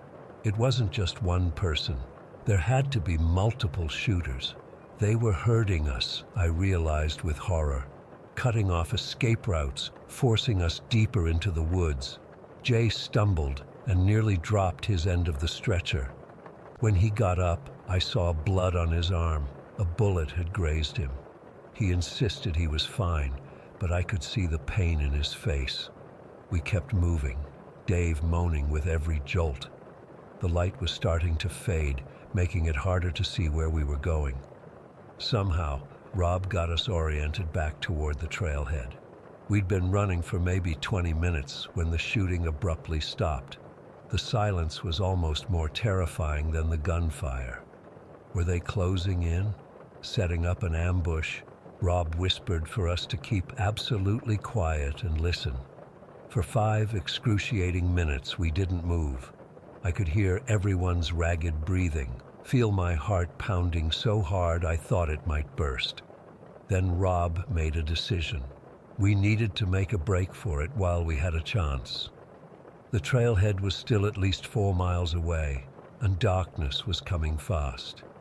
We moved as quickly and quietly as possible, no longer on any path, just heading in what Rob swore was the right direction. Dave had stopped making noise, which scared me more than his earlier screams. He was conscious, but barely, his face gray and sweaty. The bandages on his leg were completely soaked through, leaving a trail of blood drops behind us that I was terrified our attackers would follow. Just when I thought we were completely lost, we stumbled onto the main trail again. It was nearly dark now, but Rob recognized where we were, less than 2 miles from the trailhead. We picked up our pace despite our exhaustion, fueled by pure desperation. The shots started again when we were about a mile out. This time they seemed farther away, but it was hard to tell with the way sound travels in forests. Rob fired his last 2 bullets into the darkness behind us, and then we just ran. I don't even remember parts of that final stretch, just the burning in my lungs, the weight of Dave's stretcher cutting into my palms, Jenna sobbing as she ran ahead of us. When we finally broke through the trees and saw our car sitting in the trailhead parking lot, I nearly collapsed with relief. No one else was there, just our car sitting alone in the growing darkness. Rob fumbled with the keys while Jay and I got Dave into the back seat. Jenna climbed in with him, pressing fresh gauze against his leg. The drive to the hospital was a blur. 30 miles of winding mountain roads in the dark, Rob driving like a maniac while I kept looking behind us for headlights. Dave was drifting in and out of consciousness in the back, with Jenna talking to him constantly, trying to keep him awake. Jay was in the passenger seat, still bleeding from his arm, his face ashen. We made it to the county hospital around 9 that night. The ER staff rushed Dave away immediately. The rest of us were separated, treated for our injuries, questioned by hospital staff, and then local police. I kept trying to explain what happened, but it all sounded insane as I said it out loud. Bear traps, multiple shooters, no clear motive. The officers seemed skeptical, though they took detailed statements and promised to investigate. Dave survived, thank God, but he needed extensive surgery. The doctors said the trap had severed tendons and crushed part of his ankle joint. He'll walk again, but he'll probably have a permanent limp. Jay's injury was just a graze, but it left a nasty scar. The police searched the area the next day. They found the bear trap and evidence of gunfire, but no sign of who set the trap or who was shooting at us. No shell casings, no footprints, nothing. They suggested it might have been illegal hunters who panicked when they realized they'd accidentally injured a hiker, but that explanation makes no sense. Why would hunters set bear traps in a national forest? Why would they try to kill witnesses instead of helping? Why shoot from multiple directions? It's been 4 weeks and I still jump at every loud noise. I can't sleep without medication. None of us have gone hiking since, and we probably never will again. Rob sold his gun. Dave is still in physical therapy, fighting depression along with his physical recovery. I keep wondering who was out there in those woods. What did they want? Was it random, or were we targeted somehow? The police investigation has basically stalled. We've tried researching if anything similar has happened in Oak Ridge before, but nothing comes up. All I know is that something evil was waiting for us in that forest, and we barely escaped with our lives. The worst part is not knowing why. I don't think I'll ever set foot in a forest again. Story 15. I've been staring at this blinking cursor for 20 minutes now, trying to figure out where to even start. I guess I should introduce myself. I'm Nathan Reynolds, Sheriff's Deputy in Jefferson County, Arkansas. Been with the department for almost 9 years. Up until a couple months ago, I was your typical small-town cop, breaking up the occasional bar fight, writing speeding tickets, and helping old Mrs. Wilson find her cat every other Thursday. But what happened with the Madison boy changed everything. I don't sleep much anymore. My wife says I scream in my sleep. The department shrink keeps telling me to process the trauma, whatever the hell that means. Writing this down might help, I don't know. Maybe someone out there has seen something similar. Maybe I'm just losing my damn mind. It was the second Friday in October when the call came in. I remember because it was unseasonably cold that night. Frost already forming on the grass even though it was barely autumn. Me and Jim Hawley, my partner, were just finishing up our coffee at the Waffle House off Route 16 when dispatch called about a missing kid out near Bear Creek Mountain.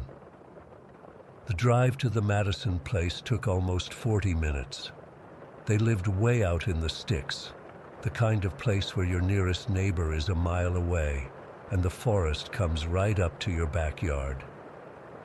I remember pulling into their gravel driveway around 9:30 that night, and the first thing that struck me was how many lights were on in that house. Every single window blazing like a lighthouse. Joyce Madison met us at the door. I'll never forget the look on her face. That hollow-eyed, desperate expression that parents get when their kid is missing. She was still in her nurse's scrubs from her hospital shift, hair coming loose from her ponytail.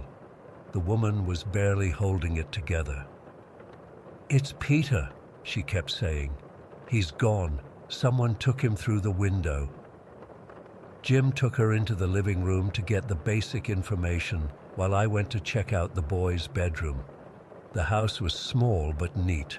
Family photos on every wall, mostly of Peter, a skinny 10-year-old kid with a gap-toothed smile and glasses too big for his face. Joyce was a single mom from what I gathered. No dad in any of the pictures. Peter's room was at the end of the hallway. The window was completely smashed in, glass everywhere, not just broken. It looked like something had exploded through it from the outside. The curtains were torn and flapping in the cold night air. His bed was unmade, sheets twisted like he'd been struggling. There was a small smear of what looked like blood on the windowsill. I radioed Jim to call for backup and a forensics team, then stepped outside to check the area around the window. That's when I found the first footprint. I've been hunting these mountains since I was a kid. I know animal tracks. This wasn't a bear, wasn't a cougar, wasn't anything I recognized. It was huge, maybe 15 inches long, narrow at the heel, wider at the front, with what looked like claw marks at the tips. Deep too, like whatever made it was heavy. The prints led from the woods straight to the window, then back into the forest, deeper this time, and they were fresh.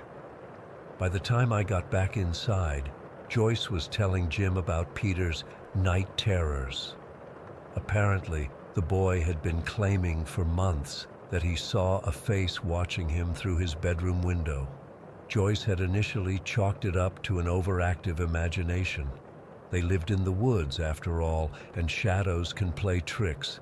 But when Peter started refusing to sleep in his own room, she took him to a child psychologist in Little Rock. Dr. Warner said it was just anxiety, Joyce explained, twisting a tissue between her fingers until it shredded. She said kids his age sometimes create monsters to explain their fears. Peter's dad left when he was 4, and she thought maybe... She trailed off, then looked up at me with red-rimmed eyes. But I should have believed him, shouldn't I? Oh God, I should have believed my baby.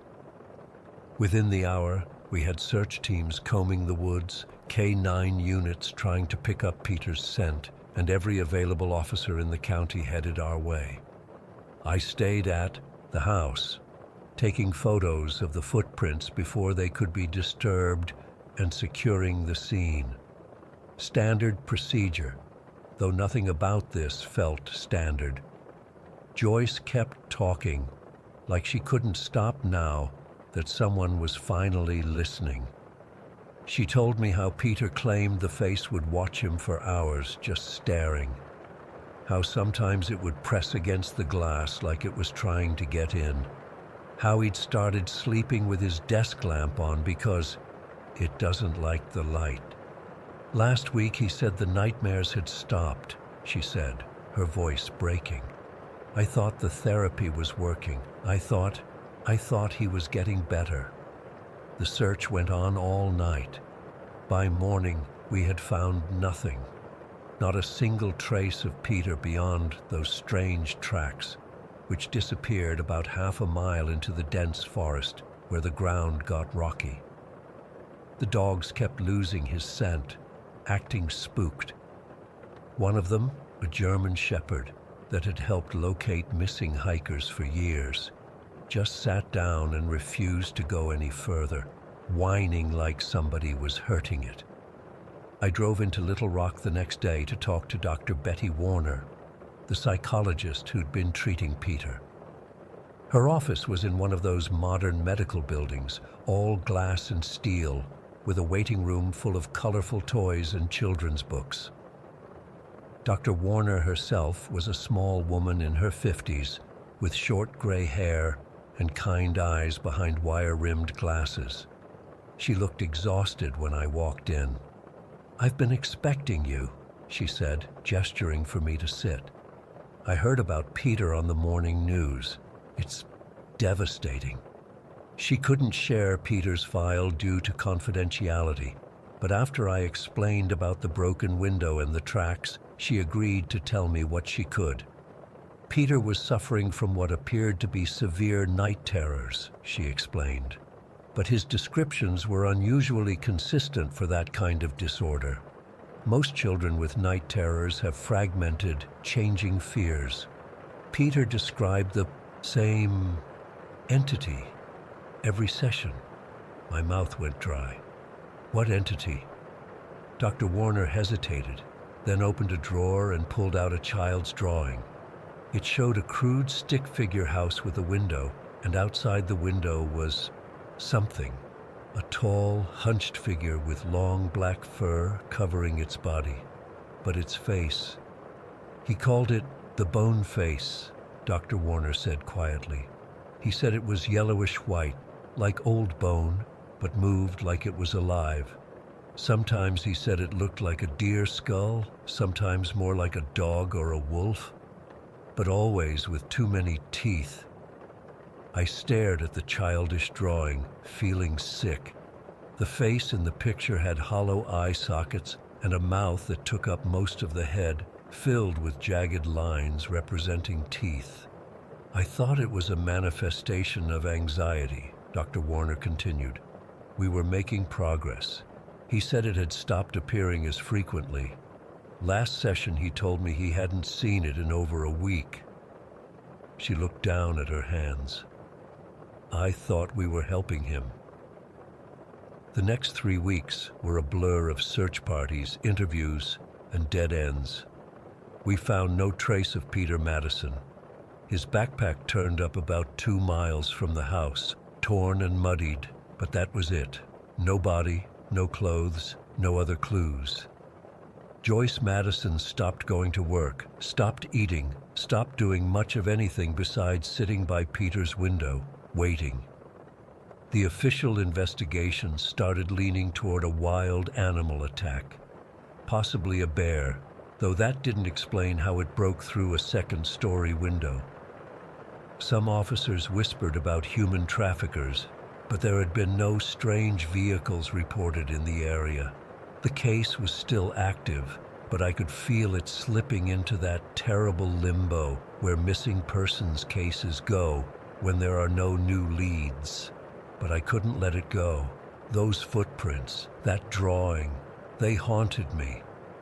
I started taking the night shift, patrolling the forest roads near the Madison place on my own time. My wife thought I was obsessed. Maybe I was. It was 3 weeks and 2 days after Peter disappeared when I saw it. I was driving slowly along Forest Service Road 217, my headlights cutting through the mist that hung between the trees. It was around 2 in the morning, dead quiet except for the occasional hoot of an owl. I was about to turn around and head back to the station when something moved at the tree line about 50 yards ahead. At first, I thought it was a bear. It was big enough, and it was on all fours at the edge of the road, but then it stood up on its hind legs, and I realized it was much, much taller than any bear I'd ever seen. 7, maybe 8 feet high, and thin, unnaturally thin for its height. I hit the brakes and switched to my high beams, but it was already moving back into the trees. Without thinking, I grabbed my flashlight and service weapon and got out of the cruiser. "Police! Stop right there!" I shouted, like this thing would understand or care. I followed it into the woods, which was the stupidest decision of my life. The forest was pitch black beyond my flashlight beam. the trees packed so tight they blocked what little moonlight there was. I could hear it moving ahead of me, branches snapping under its weight. It was fast, but seemed to be deliberately staying just within earshot, like it was leading me somewhere. After about 10 minutes of stumbling through underbrush, I came to a small clearing. My flashlight caught something reflective, eyes shining back at me from the other side of the open space. But not animal eyes. They were in the wrong place, too high up, and they didn't have that greenish glow. They looked hollow. Then it stepped forward, and I saw it clearly for the first time. God help me. It was exactly what Peter had described. Tall and gaunt, covered in matted black fur or hair that hung in clumps from its limbs. But its face wasn't fur-covered. It was bone white, shaped vaguely like a wolf's skull, but wrong somehow. Too wide, with a jaw that opened much further than it should be able to. The teeth inside were yellowish and crowded together. Some looked almost human, others definitely not. And those eyes, just empty sockets, but somehow I could feel it watching me. I raised my gun with shaking hands. "What did you do to Peter Madison?" I demanded, my voice cracking. The thing tilted its head, like a dog trying to understand a command. Then it opened its mouth wider, impossibly wide, and made a sound I'll never forget, a high, warbling howl that sounded almost like a child crying for help. I fired. 7 shots, point-blank range. I know I hit it. I saw impact, saw what might have been blood spraying from its chest. But it didn't fall. It didn't even flinch. Instead, it charged, covering the distance between us in 2 bounds. Its arm, too long, jointed in too many places, swung out and caught me across the chest. I felt my feet leave the ground. Then my back hit a tree trunk hard enough to knock the wind out of me. I crumpled to the forest floor, gasping for air. By the time I could breathe again, it was gone. My flashlight lay a few feet away, still on, beam pointing uselessly at the canopy above. I crawled to it, every movement sending spikes of pain through my ribs. When I finally got to my feet, I realized I had no idea which direction I'd come from.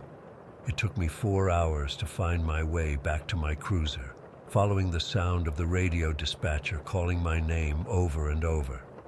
I told them I fell down a ravine while investigating a possible bear sighting. What else could I say? That I'd seen a monster?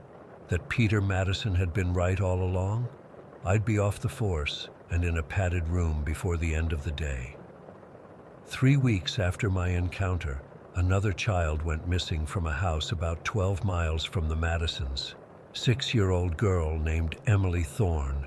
Bedroom window broken from the outside. Same footprints leading into the woods. When the call came in, Jim looked at me across the squad room, his face pale. I just shook my head slightly. We both requested different assignments that day. Cowardly, maybe. But I knew my service weapon wouldn't stop that thing. I knew nothing we had would. I've been researching similar cases ever since. There aren't many, at least not officially. But if you dig deep enough, look in the right corners of old newspaper archives and folklore collections, you start to see patterns. Children seeing faces at their windows for weeks before disappearing. Strange tracks in the woods, the missing never found. I don't know what took Peter Madison and Emily Thorne. I don't know if it's still out there, still hunting. But I know what I saw that night in the clearing. And I know that sometimes, when I'm driving those mountain roads on the night shift, I catch glimpses of something moving just beyond my headlights, keeping pace with my car, watching, waiting. And I know that if you live near woods and your child says there's a face at their window at night, you'd better believe them. Story 16. I never should have turned around that second time. My life has basically been split into two parts: before that night 7 years ago and everything after. I was 10 at the time, living in Oakdale with my parents and my older sister Jenny. Our house was in this nice neighborhood that had big yards and felt really safe. It was the kind of place where people left their garages open during the day and nobody worried about it. That night started with a crazy thunderstorm. I remember because it was a Tuesday in April and I had a math test the next day that I was nervous about. The thunder was so loud it shook our house, like seriously rattled the windows. I woke up around 2 in the morning to this massive boom that sounded like it hit right on top of us. I tried to go back to sleep for maybe 20 minutes, but it was useless. Every time I started to drift off, another crash of thunder would jolt me awake. My room was on the second floor, facing the backyard. I had this big window with a view of our yard and the woods behind our house. Usually I loved that window, but not that night. Finally, I gave up on sleep and decided to play some PlayStation to distract myself. I was really into this racing game at the time. I can't even remember which one now. I just know I turned the volume up enough to drown out the storm, but not so loud it would wake my parents. My TV was positioned so my back was to the window when I played. I'd been playing for maybe 10 minutes when this weird feeling crept up my spine. It's hard to describe exactly, but it was like when you feel someone watching you. I suddenly felt really exposed with my back to the window. I tried to ignore it, but the feeling got stronger until I couldn't focus on my game anymore. So I turned around, just a quick glance, and that's when I saw something move away from my window. It wasn't clear, just a dark shape moving quickly out of view. It happened so fast I almost doubted I'd seen anything at all. My heart started racing immediately. I paused my game and walked slowly to the window, pressing my face against it to try to see outside. The rain was coming down in sheets and it was pitch black out there. Our backyard motion lights weren't on, which I thought was weird since they usually triggered with any movement. I stood there for a solid minute, scanning the yard, but couldn't see anything. I convinced myself it was probably just a tree branch or something moved by the wind. Or maybe it was just my reflection in the glass playing tricks on me. That had to be it, right? I went back to my game, but I couldn't concentrate anymore. Every few seconds I felt the urge to look behind me again. I kept fighting it, telling myself I was being stupid, but the feeling just got worse and worse. I turned the volume up on my game to distract myself. I even moved my beanbag chair so I wasn't directly facing away from the window, sitting at an angle instead. For maybe 20 or 30 minutes, I managed to keep playing without looking. But the entire time, that prickling sensation on the back of my neck wouldn't go away. I felt like my skin was crawling. I kept thinking I was hearing things, little scratching sounds, but it was probably just the rain and branches against the house. Finally, I couldn't take it anymore. I had to look again, just to be sure. I paused my game and slowly turned around. There was a man standing at my window, not partially hidden, not moving away, just standing there staring directly at me. His face was pressed close to the glass, and I could see it clearly even through the rain-streaked window. He was older, maybe in his 40s, with this weird half-smile that didn't reach his eyes. His hair was plastered to his head from the rain, and his eyes, I'll never forget his eyes. They were wide open, like he was surprised to see me, even though he was the one standing outside my window in the middle of the night. We made eye contact for what felt like forever, but was probably only a couple of seconds. Then he moved away quickly, ducking down below the window. I completely froze. I couldn't breathe, couldn't scream. It felt like my whole body had turned to ice. When I finally managed to move, I ran straight to my parents' room. I didn't even look back at the window as I bolted out my door.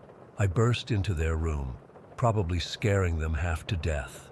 I was crying and hyperventilating, trying to explain what I'd seen. My dad jumped up immediately while my mom tried to calm me down. Dad grabbed a baseball bat from their closet and went to check my room and the rest of the house. My mom called the police while holding me tight against her. I was shaking uncontrollably. My sister came in, looking confused and scared. She kept asking what was happening, but I couldn't even speak properly. Dad came back and said he didn't see anyone in my room or anywhere in the house. All the doors were still locked.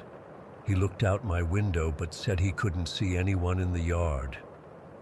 The police arrived about 10 minutes later, 2 officers who looked annoyed about being called out in the storm. They searched our yard with flashlights and checked around the perimeter of the house. One officer climbed a ladder to look at my window from the outside. He said there were no footprints in the muddy ground below my window, which didn't make sense. How could someone stand there without leaving prints? The officers took our statement but didn't seem too concerned. One suggested it was probably just my imagination, triggered by the storm and being up late. The other said maybe it was a branch from our oak tree scraping against the window that my half-asleep brain turned into a person. But I knew what I saw. It wasn't a branch or my imagination. It was a real person staring in at me. I slept in my parents' room that night. The next day, Dad installed motion-activated floodlights that covered every angle of our backyard. He also checked the lock on my window and added an extra security latch. For weeks afterward, I kept my curtains closed tight. I couldn't bear to look at that window, especially at night. I moved my PlayStation so I would never have my back to the window again. My parents let me sleep in their room for a few days, but eventually I had to go back to my own. Those first nights alone were torture. Every little sound made me think he was back. The police never found anything. No reports of other break-ins or prowlers in the neighborhood. It was like this guy appeared out of nowhere, stared at me through my window, then vanished without a trace. About a month after it happened, I was helping my dad clean the gutters, and I noticed something strange about the tree near my window. The oak tree that supposedly could have scraped against my window and created the illusion of a person. It was at least 15 feet away from the house. No branch, no matter how long, could have reached my window. When I pointed this out to my dad, he got really quiet. Another thing that still haunts me: my window was on the 2nd floor. There's no way someone could have been standing there looking in unless they were on a ladder or somehow climbing the side of our house. But the police found no ladder, no footprints, nothing disturbed in the flower beds below my window. I never saw the man again, but the incident changed me. I became paranoid about security. Even now at 17, I double-check all the locks before bed. I never sit with my back to a window. I can't sleep unless I've checked my closet and under my bed. Sometimes I wonder if I really did imagine it all. Maybe the storm and being tired messed with my head. But then I remember his eyes, that weird half-smile, how clearly I saw his face pressed against the glass. That wasn't imagination. Last year, we moved to a new house in a different town. My parents never said it was because of what happened, but I think it was part of the reason. The incident was never discussed much after those first few weeks, like my family wanted to pretend it never happened. The weirdest part is that sometimes when I'm alone in my room at night, I still get that same feeling, like someone's watching me. It doesn't matter that we're in a new house now, or that my current room doesn't even have a window facing the backyard.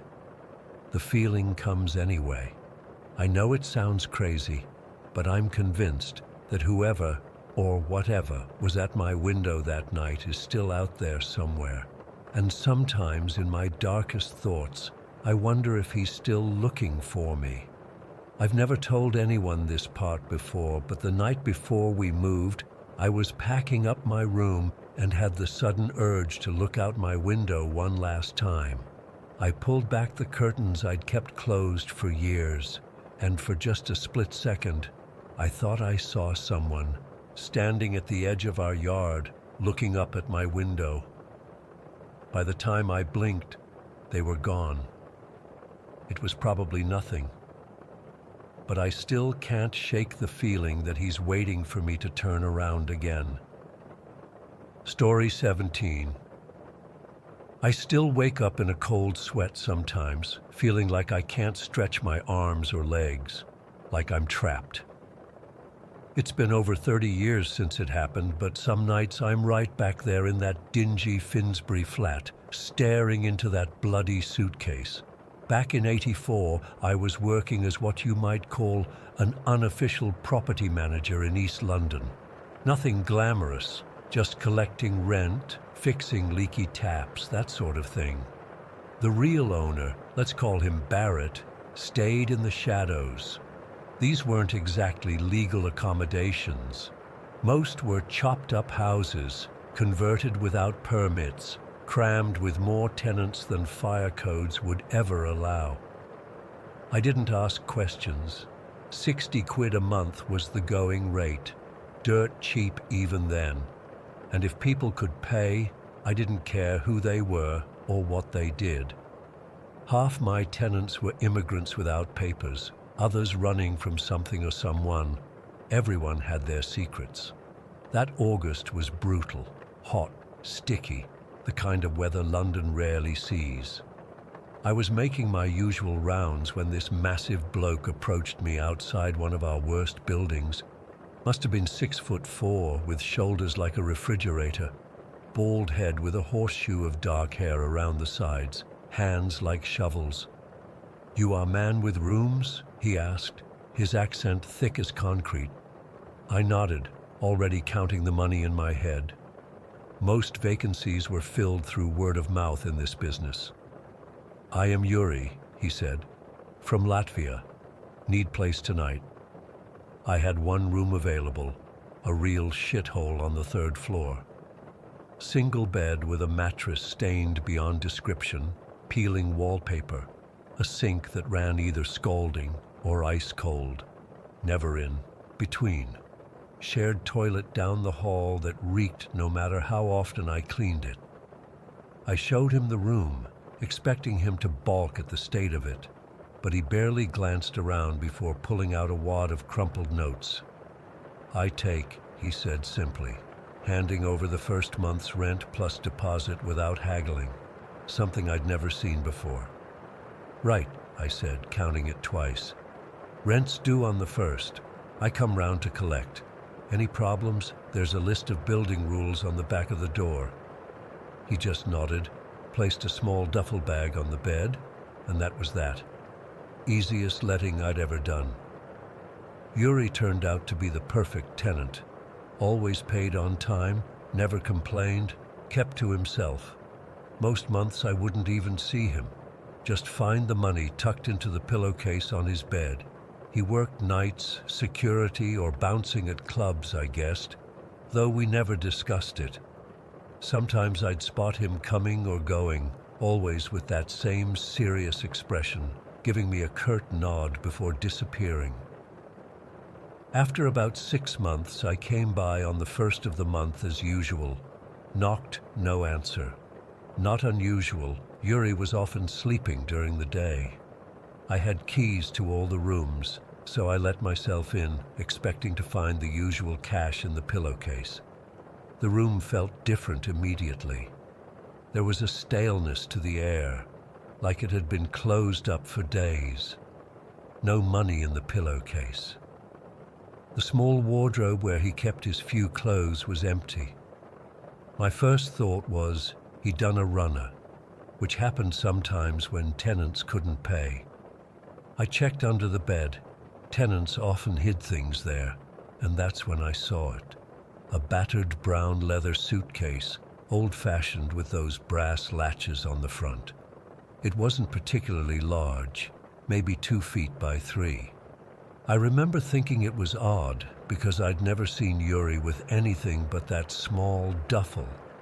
Something made me hesitate before opening it. A smell, barely perceptible but wrong somehow. I should have trusted that instinct and walked away, but I didn't. I pulled it out, set it on the floor, and flipped the latches. The smell hit me first, that sickly sweet stench that anyone who smelled it never forgets. Then came the visual that still haunts me. It was Yuri, or what was left of him, folded into that case like some grotesque piece of origami. His massive body had been manipulated, limbs bent at impossible angles, joints clearly broken to make him fit. His face was turned at a horrific angle, eyes open but clouded, mouth twisted in what must have been his final expression of agony. I staggered backward, slamming into the wall. Vomit rose in my throat, but somehow I choked it back down. I can't tell you how long I stood there, frozen, staring at what had been done to this man I barely knew. Eventually, survival instinct kicked in. I slammed the suitcase shut, stumbled out of the room, and locked the door behind me. My hands were shaking so badly I could barely manage the key. I practically fell down the stairs and ran to the phone box at the corner.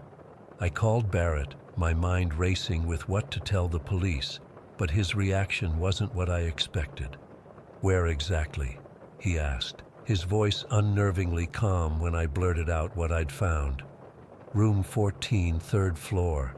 Christ, there's a dead man folded into a fucking suitcase." I was nearly shouting now, drawing looks from passers-by. "Keep your voice down," Barrett hissed. "Don't touch anything else. Go to the pub across the street and wait. I'll send someone to take care of it." "Take care of it? We need to call the police." There was a pause, then Barrett's voice changed, became colder, more deliberate. "Michael, listen carefully. This isn't your concern. We handle it our way. You continue collecting rents, everything carries on, or things get complicated for you, very complicated. Understand?" In that moment, I realized I'd been working for something much darker than just a dodgy landlord. The properties, the tenants with no questions asked. It was all a front for something else, something I wanted no part of. "Yeah, I understand," I lied, then hung up. I stood in that phone box for maybe half a minute, heart pounding. Then I called 999. I gave them the address, told them there was a body, and hung up before giving my name. Then I ran, literally ran, all the way to Camden, where my mate Dave had a flat above a record shop. Dave took one look at my face and poured me a whiskey without asking questions. When I finally told him everything, he didn't call me crazy or tell me to go to the police. He just nodded and said I could stay as long as I needed. I didn't leave Dave's flat for 3 days. Kept the curtains drawn, jumped at every noise on the street. On the 4th day, Dave came back with news he'd heard from a mutual friend. My flat had been turned over, completely ransacked. 2 large men had been asking neighbors about me. That night, I called my mom from a payphone. Thank God she answered. "Have any men been round asking for me?" I demanded, skipping any greeting. "Michael, what's going on?" "Yes, some fellow came by yesterday. Said he was a friend from work looking for you. Didn't like the look of him, so I said I hadn't heard from you." My blood went cold. "Mom, pack a bag, right now. I'll be there in an hour. Don't answer the door or phone until I get there." I borrowed cash from Dave, took a circuitous route to my mother's place in Hackney, constantly looking over my shoulder. She was waiting with a small suitcase, confused but trusting me. I told her we were going on an unexpected holiday that I'd explain later. We took a train to Manchester that night, where my cousin Sarah let us stay. I told Mum everything once we were safely away. She was shocked, but practical as always.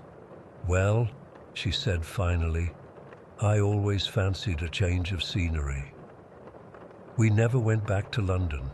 I found work in Manchester doing maintenance for a legitimate property company. Mum settled into a small flat nearby.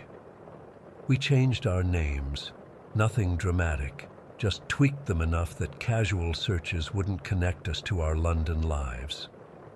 I learned months later through Dave that the police had indeed found a body in that Finsbury flat. It made the papers, but without much detail.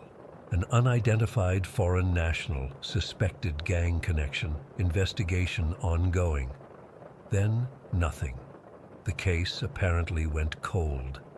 Sometimes I wonder if Barrett was actually behind Yuri's murder.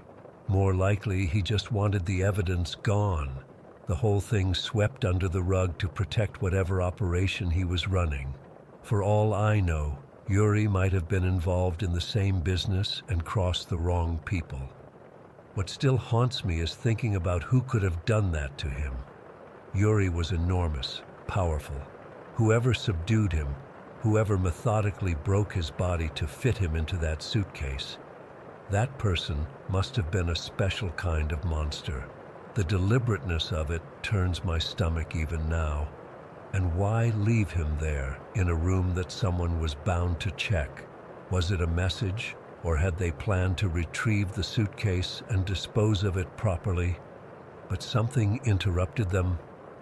I've built a decent life here in Manchester, got married, had kids, now grandkids. My wife knows a version of the story that I witnessed something bad and had to leave London quickly, but not the details. No one needs those images in their head, but sometimes, when I'm drifting off to sleep, I feel the walls closing in. I imagine being folded, compressed, forced into a space too small to contain me. I wake up gasping, convinced I can still smell that sickly sweet odor that filled that tiny room in Finsbury. I've never been back to London, never contacted anyone from that life except Dave, who eventually moved up north himself. Barrett and whoever he worked for never found me, or maybe they stopped looking once enough time had passed. I read the obituaries from East London sometimes, half expecting to see Barrett's name. It hasn't appeared yet. Maybe some people just go on, untouchable, while others end up folded into suitcases. All I know is that I made the right choice that day. I could have looked the other way, kept collecting rents, pretended I never saw what was in that suitcase. But then I'd be something worse than scared. I'd be complicit. 30-some years on, I still sleep with the bedroom door open, just in case I need to run. Story 18. I've never fully shared this story before. I'm 27 now, but what happened when I was 15 has haunted me ever since. I grew up in Albuquerque, pretty disconnected from my Navajo roots despite my bloodline. My parents moved to the city before I was born, wanting better opportunities than what the reservation offered. But every summer, they'd send me to stay with my grandparents on the eastern edge of the Navajo reservation. Those summers were supposed to be about connecting with my heritage, learning the old ways, helping around my grandparents' place. Shiche, my grandfather, would have me help with the sheep, fix fences, and do odd jobs. Shimasani, my grandmother, taught me traditional cooking and tried teaching me our language, though I was embarrassingly bad at it. I was too city for their liking, but they never said it directly. That particular July was hotter than normal. The drought had been going on for months and the land was parched. I remember the cracked earth beneath my feet as I walked around their property, the dust that would kick up with every step. Their hogan sat in a small valley surrounded by rust-colored hills and scattered juniper trees. My grandparents lived simply. No internet, spotty cell service at best, just a small TV that barely worked. After 2 weeks of chores and listening to my grandparents' stories, I was getting restless. I'd brought my PSP, but the batteries had died days ago. So when I asked if I could camp out in the hills for a night, I was surprised when my grandfather agreed. He probably saw it as a chance for me to connect with the land. "Just don't go beyond the western ridge," he warned. "Stay where the juniper trees are thick."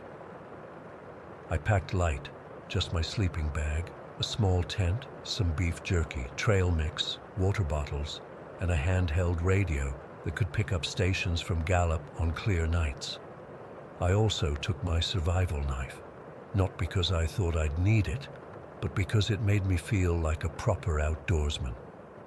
It was around 4 in the afternoon when I headed out, the July sun still beating down relentlessly.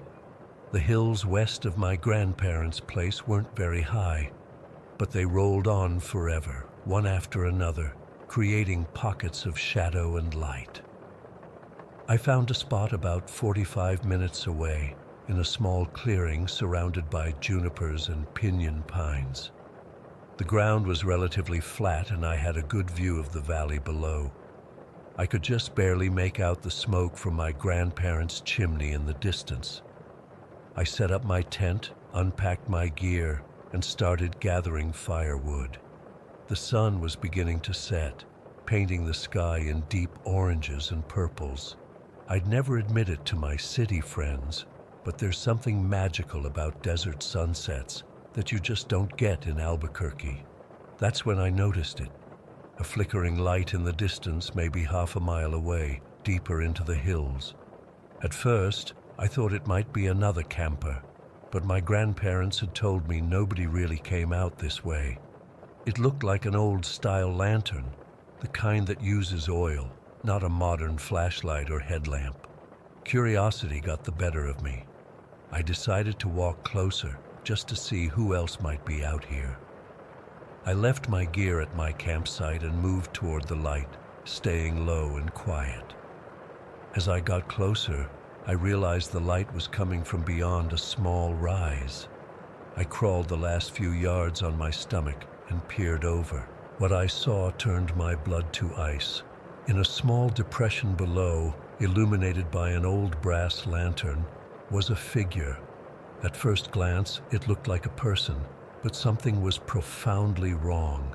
It moved with jerky, unnatural motions, like its joints bent in directions they shouldn't. It wore what looked like a deer hide draped over its shoulders and its face.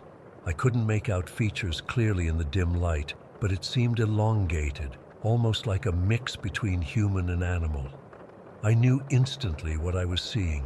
My grandparents had told me stories of Yinal-Lushi, skinwalkers, Navajo witches who could transform into animals or take on twisted human forms. I'd always thought they were just scary stories meant to keep kids in line, like an indigenous boogeyman. But seeing this thing, I knew they were real. The skinwalker was hunched over, digging in the earth with what looked like bare hands, occasionally making low guttural sounds that weren't quite human. Beside it was a bundle wrapped in some kind of dark cloth. As I watched, frozen in terror, it placed the bundle in the hole it had dug and began covering it with dirt. I knew I should run, but my body wouldn't respond. Every instinct screamed danger, but I remained paralyzed, watching this nightmarish scene unfold. The stories said that skinwalkers could sense fear, could hear your thoughts if you focused on them too hard. So I tried to empty my mind, to become nothing, just part of the landscape. Then the unthinkable happened.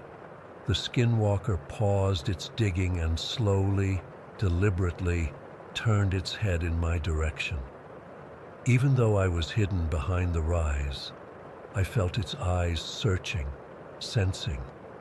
I stopped breathing, pressing myself flatter against the earth. For what felt like an eternity, it stared in my direction. Then, seemingly satisfied that nothing was there, it returned to its task. It finished burying whatever was in that bundle, patted down the earth, and then gathered up its lantern. Instead of walking away, though, it dropped to all fours and loped off into the darkness with an unnatural speed, moving like some hybrid of human and coyote. When I could no longer see the lantern's glow, I finally allowed myself to breathe. My entire body was shaking, covered in cold sweat despite the summer heat. I backed away slowly. Then, when I was certain I was out of earshot, I ran back to my campsite as fast as my legs would carry me. I didn't dare light a fire now. I scrambled into my tent, zipped it closed, and wrapped myself in my sleeping bag, though the night was warm. I clutched my knife, knowing it would be useless against what I'd seen, but it was all I had. I whispered prayers my grandmother had taught me, fragments of Navajo blessings I could barely remember, mixed with desperate pleas to whoever might be listening. Sleep seemed impossible, but exhaustion eventually took over. My dreams were filled with twisted shapes and animal-human hybrids, pursuing me through endless desert hills. I woke several times, sure I'd heard movement outside my tent, only to be met with silence. When dawn finally broke, I was already packing my things. I didn't bother with breakfast or cleaning up properly. I just needed to get back to my grandparents' hogan. As I hurriedly stuffed my sleeping bag into its case, I noticed something that made my heart skip several beats. Footprints around my tent that weren't mine. They started from nowhere and disappeared just as suddenly, as if whatever made them had appeared and vanished at will. I ran the entire way back, my gear bouncing painfully against my back. When I burst into my grandparents' hogan, out of breath and wide-eyed, they took one look at me and knew something was wrong. Between gasps for air, I told them what I'd seen. The change in their demeanor was immediate and terrifying. My grandfather's face hardened into a mask of concern I'd never seen before. My grandmother began crying softly, muttering prayers in Navajo. They made me sit in a specific spot in the hogan and told me not to move while my grandfather went to make a phone call from the community payphone half a mile away. By afternoon, an elderly man had arrived, a hatali, a medicine man. His weathered face was grave as my grandfather explained what had happened. The medicine man asked me to recount every detail of what I'd seen. When I finished, he nodded slowly and said something to my grandparents in Navajo that made my grandmother start crying again. For the next 3 days, I wasn't allowed to leave the hogan except for bathroom breaks, and even then, someone always accompanied me.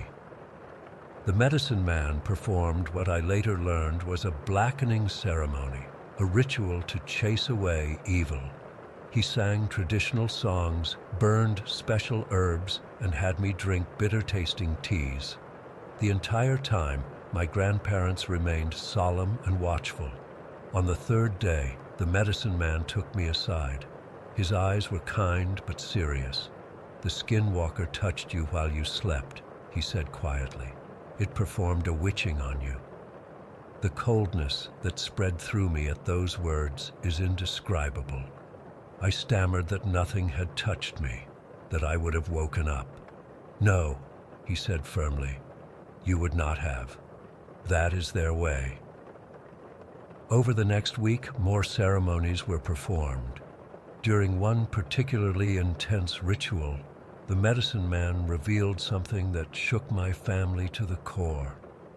The skinwalker had been sent by someone my grandparents knew, a close family friend who had been trying to steal their land and livestock for years.